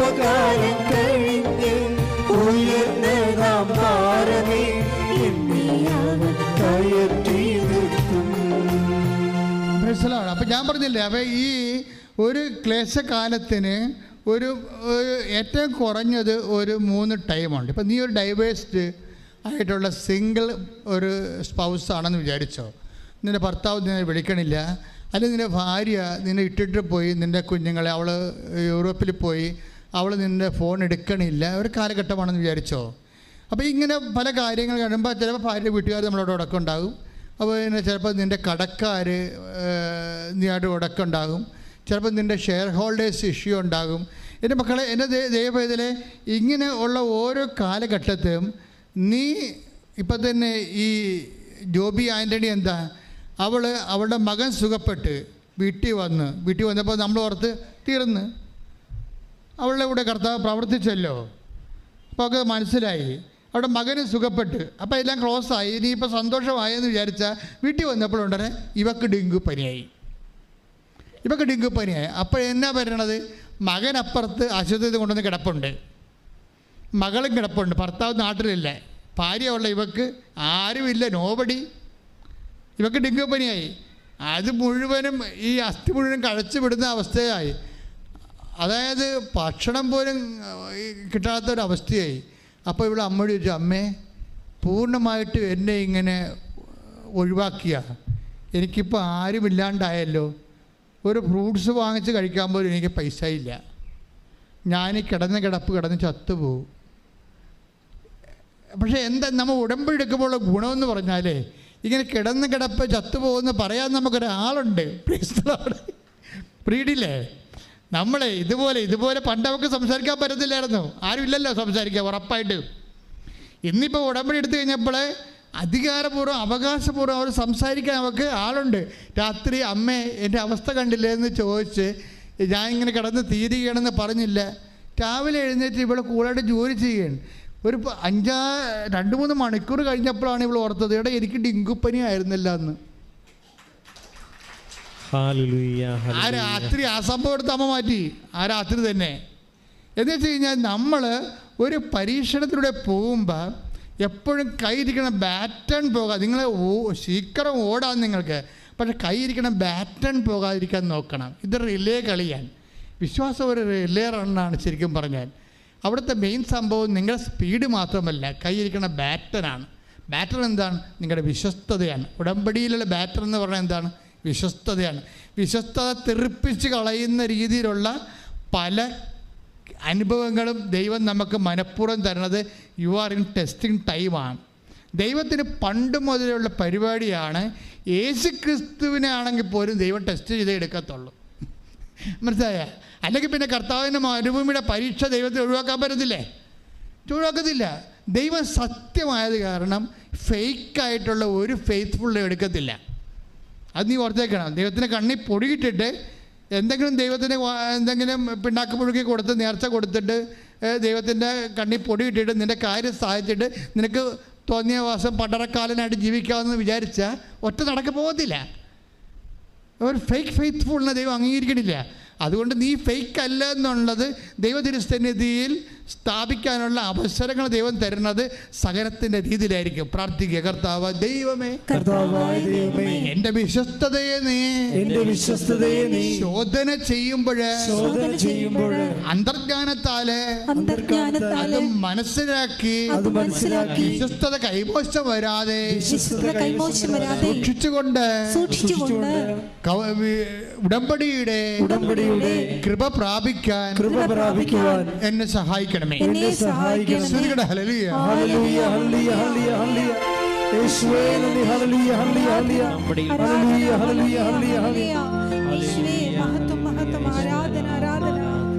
ഉടമ്പടി പ്രാർത്ഥനയിൽ ഉടനടി പരിഹാരമേകം. ഉടമ്പടി പ്രാർത്ഥനയിൽ ഉടനടി പരിഹാരമേകം. അവൻ പറയുന്നതും ചെയ്തിടുകിൽ ജീവിതം ധന്യമായി തീർന്നിടും. ഈ ജോബി ആൻ്റണിയെ അന്തർജ്ഞാനം എന്ന് ഞാൻ പറഞ്ഞില്ല, ആന്തരികമായ ജ്ഞാനം ദൈവത്തിൻ്റെ അറിവ് കടന്നു വരുന്ന ഒരു മേഖലയാണ്. ഓരോരോ സമയത്തും എന്താണ് ചെയ്യേണ്ടതെന്ന് ദൈവം ഇങ്ങനെ മുഖത്ത് നോക്കി ഉപദേശിച്ചുകൊണ്ടിരിക്കും. അതുകൊണ്ടാണ് ഇവളോട് പറഞ്ഞത്, ഇവളിങ്ങനെ രാത്രി ഡെങ്കു വന്ന് ഡെലീരിയമായി കിടക്കുമ്പോൾ പറയും, അമ്മേ ഇപ്പം എല്ലാവരും കിടപ്പായിപ്പോയി, ഞാനും കിടപ്പായി, എനിക്ക് ഒരു പാപ്പിള പോലും മേടിച്ച് തരാൻ കാശുമില്ല, പോയി വാങ്ങിത്തരാൻ ആളുമില്ല, ഞാനിങ്ങനെ കിടന്ന് തരും, അമ്മ എന്താണ് പറയണത്? അപ്പം അമ്മ പറഞ്ഞ സംഭവം എന്താണെന്ന് പോലും ഇവിടെ അറിയാതെ രാവിലെ എഴുന്നേറ്റ് വരികയും നല്ല സൗഖ്യപ്പെട്ട് വരികയും. ഇതെന്താ പ്രോബ്ലം എന്ന് വെച്ച് കഴിഞ്ഞാൽ ഈ വഴികളിൽ ഇപ്പം ഈ ജോബി ആൻ്റണി ചെയ്യണത് എന്താണ്? ജോബി ആൻ്റണി ഈ പ്രത്യേക സാഹചര്യത്തിൽ ഇതൊരു കേസ് സ്റ്റഡിയാണ്, കേസ് ഡയറിയാണ്. ഈ കേസ് ഡയറിയിൽ ഈ ഉടമ്പടി എന്ന് പറയുന്ന ഈ ഉടമ്പടി കാൻഡിഡേറ്റ് എന്താണ് ചെയ്യണത്? അവളിങ്ങനെ തകർന്ന് തരിപ്പണമായി കഴിയുമ്പോഴും അവരിൽ ആസന്ന മരണമായി കിടന്ന സംഭവത്തെ അവർ ഊതിക്കത്തിക്കും. ബൈബിൾ നിർദ്ദേശിക്കുന്ന ഒരു ടെക്നിക്കാണത്. അണയാൻ പോണ വിളക്ക് ആളിക്കത്തുമെന്ന് പറഞ്ഞ പോലെ ആളിക്കത്തിക്കാൻ പറയും. നിന്നിൽ ആസന്ന മരണമായതിനെ ആളിക്കത്തിക്കാൻ പറയും. ഇവളിൽ ആസന്ന മരണമായത് എന്താണ്? വിശ്വാസമാണ്. കാര്യം എന്താണ്? ഇവക്ക് തന്നെ ഡെങ്കുവായി, ഇവക്ക് വന്ന് പുറത്ത് പോയി ഇത്തിരി ഭക്ഷണം മേടിക്കാൻ കാശുമില്ല, അത് മേടിച്ച് കൊടുക്കാൻ ആളുമില്ലാത്ത രീതിയിൽ ഇവൾ സീറോ ആയി. സീറോ ആകുമ്പോഴും ഇവളിൽ ആസന്ന മരണമായതിനെ ഇവൾ ആളിക്കത്തിക്കുന്നുണ്ട്. എന്താണത്? അവളുടെ വിശ്വാസമാണത്. മനസ്സിലായില്ലേ? അത് വിശ്വാസം വിട്ട് കളിക്കാൻ അവൾ തയ്യാറല്ല. തീർന്നു എന്ന് പറയുമ്പോഴും ആ ഉടമ്പടിയിൽ ദൈവത്തോട് ചെയ്ത വിശ്വാസം വിട്ട് കളിക്കാൻ അവൾ തയ്യാറല്ല. അതുകൊണ്ടാണ് വെളിപാടിൻ്റെ പുസ്തകം പറയണത്. വെളിപാടിൻ്റെ പുസ്തകം എടുത്ത് 3:2 ശ്രുതികട ഹല്ലേലൂയ. വെളിപാടിൻ്റെ പുസ്തകം 3-ാം അധ്യായം 2-ാമത്തെ വാക്യം. ഉണരുക, നിന്നിൽ ആസന്ന മരണമായി അവശേഷിക്കുന്നതിനെ ഉത്തേജിപ്പിക്കുക. Praise Lord. ഇത് നമ്മുടെ ഒരു ഫോർമുലയാണ്. ഉടമ്പടി ഇരിക്കുന്ന ആൾക്കാർ ശ്രദ്ധിക്കേണ്ടതാണ്. എന്തെങ്കിലും തട്ടുകേട് പറ്റി ഡൗൺ ആയി കഴിഞ്ഞാൽ എന്ത് ചെയ്യണം? നമ്മളവിടെ കിടന്നപടി കിടക്കരുത്. എന്ത് ചെയ്യണം? ഉണരുക.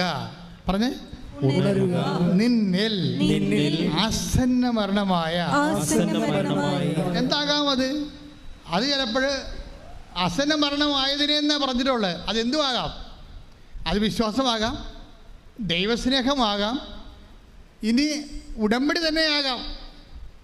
ചില ഉടമ്പടി എടുത്തിട്ട് ആ പ്രത്യക്ഷയുടെ പ്രാർത്ഥന ചൊല്ലി മാത്രം ഉടമ്പടിയിൽ ഇരിക്കുന്ന ആൾക്കാരില്ലേ?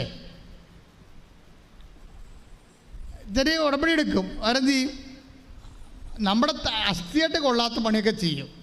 അസ്ഥിയായിട്ട് കൊള്ളാത്ത എന്താണ്? ആ തേനെടുത്ത് കുടിക്കും. ഉടമ്പടി തേനില്ലേ? ഒന്നുമില്ലെങ്കിൽ ഇല്ലാത്ത തേനും മധുരമായതിന് വരച്ച് കുടിച്ചുകൊണ്ട് അവിടെ ഇരിക്കും. എന്നിട്ട് 2 പ്രത്യക്ഷ പ്രാർത്ഥന, 2 കവള പ്രത്യക്ഷ പ്രാർത്ഥന അടിച്ചുകൊണ്ടിരിക്കും. ഇതൊന്നും ഉടമ്പടി വിഹിതമല്ല. കർത്താവ് എന്താ പറഞ്ഞിരിക്കുന്നത്? 3:2 തിരിച്ചു വായിച്ച്, നിൻ്റെ പ്രവൃത്തികൾ വായിച്ച്. 3:2 വായിച്ച്, താഴേക്ക് വായിച്ച്. എന്തെന്നാൽ എന്റെ ദൈവത്തിന്റെ മുൻപിൽ നിന്റെ പ്രവൃത്തികൾ പൂർണ്ണമായും നിർവഹിക്കപ്പെട്ടതായി ഞാൻ കാണുന്നില്ല. കുറെ അണ്ണന്മാരുടെ പത്രം ഇപ്പോഴും അലമാരയുടെ തിരിപ്പില്ലേ? അതാണ് ഈ പറയണത്. മനസ്സിലായില്ലേ? കുറേ അണ്ണന്മാർ പത്രം കൊണ്ടുപോയി പള്ളിയുടെ വാതിക്കിട്ട്. ഞാൻ ഇന്ന് കഴിഞ്ഞ ദിവസം എനിക്ക് മാന്നാർ പോകേണ്ട ഒരു ആവശ്യമുണ്ടായിരുന്നു. അപ്പോൾ അവിടുത്തെ കുറച്ച് തീർത്ഥാടന പള്ളികളിലൊക്കെ പോയപ്പോൾ എല്ലാ പള്ളിയുടെ വാതിക്കലും കൃപാസന പത്രം ഇരിപ്പുണ്ട്. ആരുടെ മടിച്ചുകൾ കൊണ്ടുവന്ന് ഇട്ടും പോയതാണ്. എന്നിട്ട് അവിടെ നിന്ന് പെറുക്കി വേറെ ചില ആൾക്കാർ പെറുക്കിയെടുത്ത് ആൾക്കാർക്ക് കൊടുക്കുന്നുണ്ട്. നോക്കിയേ, നിന്റെ പ്രവൃത്തികൾ വായിച്ചേ. എന്റെ ദൈവത്തിന്റെ മുൻപിൽ നിന്റെ പ്രവൃത്തികൾ പൂർണ്ണമായും നിർവഹിക്കപ്പെട്ടതായി ഞാൻ കാണുന്നില്ല. ദൈവം നോക്കണ കാര്യമാണ്, അല്ലാതെ കാണുന്നില്ലെന്ന് പറഞ്ഞ കാര്യം എന്താ? ദൈവം നിങ്ങളുടെ പ്രവൃത്തികളെ നോക്കുന്നുണ്ടെന്ന് അതിൻ്റെ അർത്ഥം. അത് പൂർണ്ണമായി നിർവഹിച്ച് കാണുവേ. വല്ലതൊക്കെ ചിലക്ക് ദൈവത്തിൻ്റെ കണ്ണിൽ പൊഴിടാൻ വേണ്ടി എന്തെങ്കിലുമൊക്കെ ചെയ്ത് കാണും. പൂർണ്ണമെന്ന ദൈവം പറഞ്ഞിരിക്കണത്. എന്താ പറയണത്? ദൈവത്തിൻ്റെ മുമ്പിൽ ദൈവത്തിൻ്റെ മുമ്പിൽ നിന്റെ പ്രവൃത്തികൾ പൂർണ്ണമായും നിർവഹിക്കപ്പെട്ടതായി ഞാൻ കാണുന്നില്ല. ഉടമ്പടി പുതുക്കാൻ വന്നവർ ഇത് കൃത്യമായിട്ട് കേൾക്കണം. ഇത് ഉടമ്പടി പുതുക്കാൻ വേണ്ടി വന്നിരിക്കുന്ന 90% ആൾക്കാരോട് ദൈവം പറഞ്ഞ ഇതാണ്. എന്താണ്? ദൈവത്തിൻ്റെ മുമ്പിലെ നിന്റെ പ്രവൃത്തികൾ പൂർണ്ണമായി നിർവഹിക്കപ്പെട്ടതായി ഞാൻ കാണുന്നില്ല. കാണുന്നില്ലെന്ന് പറഞ്ഞതിൻ്റെ അർത്ഥം എന്താണ്? ഞാനത് നോക്കിക്കൊണ്ടിരിക്കുകയാണ് എൻ്റെ അർത്ഥം. നിൻ്റെ പ്രവർത്തികളെ ഞാൻ നോക്കിക്കൊണ്ടിരിക്കുകയാണ്. അത് നിർവഹിക്കപ്പെടുന്നുണ്ട്, അക്കാര്യം വേണ്ടിയൊക്കെ ഓക്കാനിക്കുന്നുണ്ട്. പക്ഷെ അത് പൂർണ്ണമായി സത്യസന്ധമായി അത് ചെയ്യണമല്ലോ, ഉടമ്പടി എടുത്തതല്ലേ എന്ന് വിചാരിച്ചുകൊണ്ട് എന്തെങ്കിലും കാട്ടിക്കൂട്ടി ഒപ്പിച്ചുണ്ടാക്കുന്ന രീതിയിലുള്ള ഒരു ഉഡായിപ്പ് പരിപാടിയാണ് നിൻ്റെ പ്രവൃത്തിയിലുള്ളത്. അതുകൊണ്ടാണ് പറയണത് നിൻ്റെ പ്രവൃത്തികൾ പറഞ്ഞേ ദൈവത്തിന്റെ തിരുസന്നിധിയിൽ പൂർണ്ണമായി നിർവഹിക്കുന്നതായി ഞാൻ കാണുന്നില്ല. കർത്താവേ, പ്രവൃത്തികളെ അങ്ങയുടെ തിരുസന്നിധിയിൽ പൂർണ്ണമായി നിർവഹിക്കാൻ എനിക്ക് പ്രത്യേക അഭിഷേകം നൽകണം. ശ്രുതികടെ യേശുവേ നന്ദി. ഹല്ലേലൂയ ഹല്ലേലൂയ ഹല്ലേലൂയ ഹല്ലേലൂയ ഹല്ലേലൂയ ഹല്ലേലൂയ ഹല്ലേലൂയ യേശുവേ ആരാധന ആരാധന ആരാധന.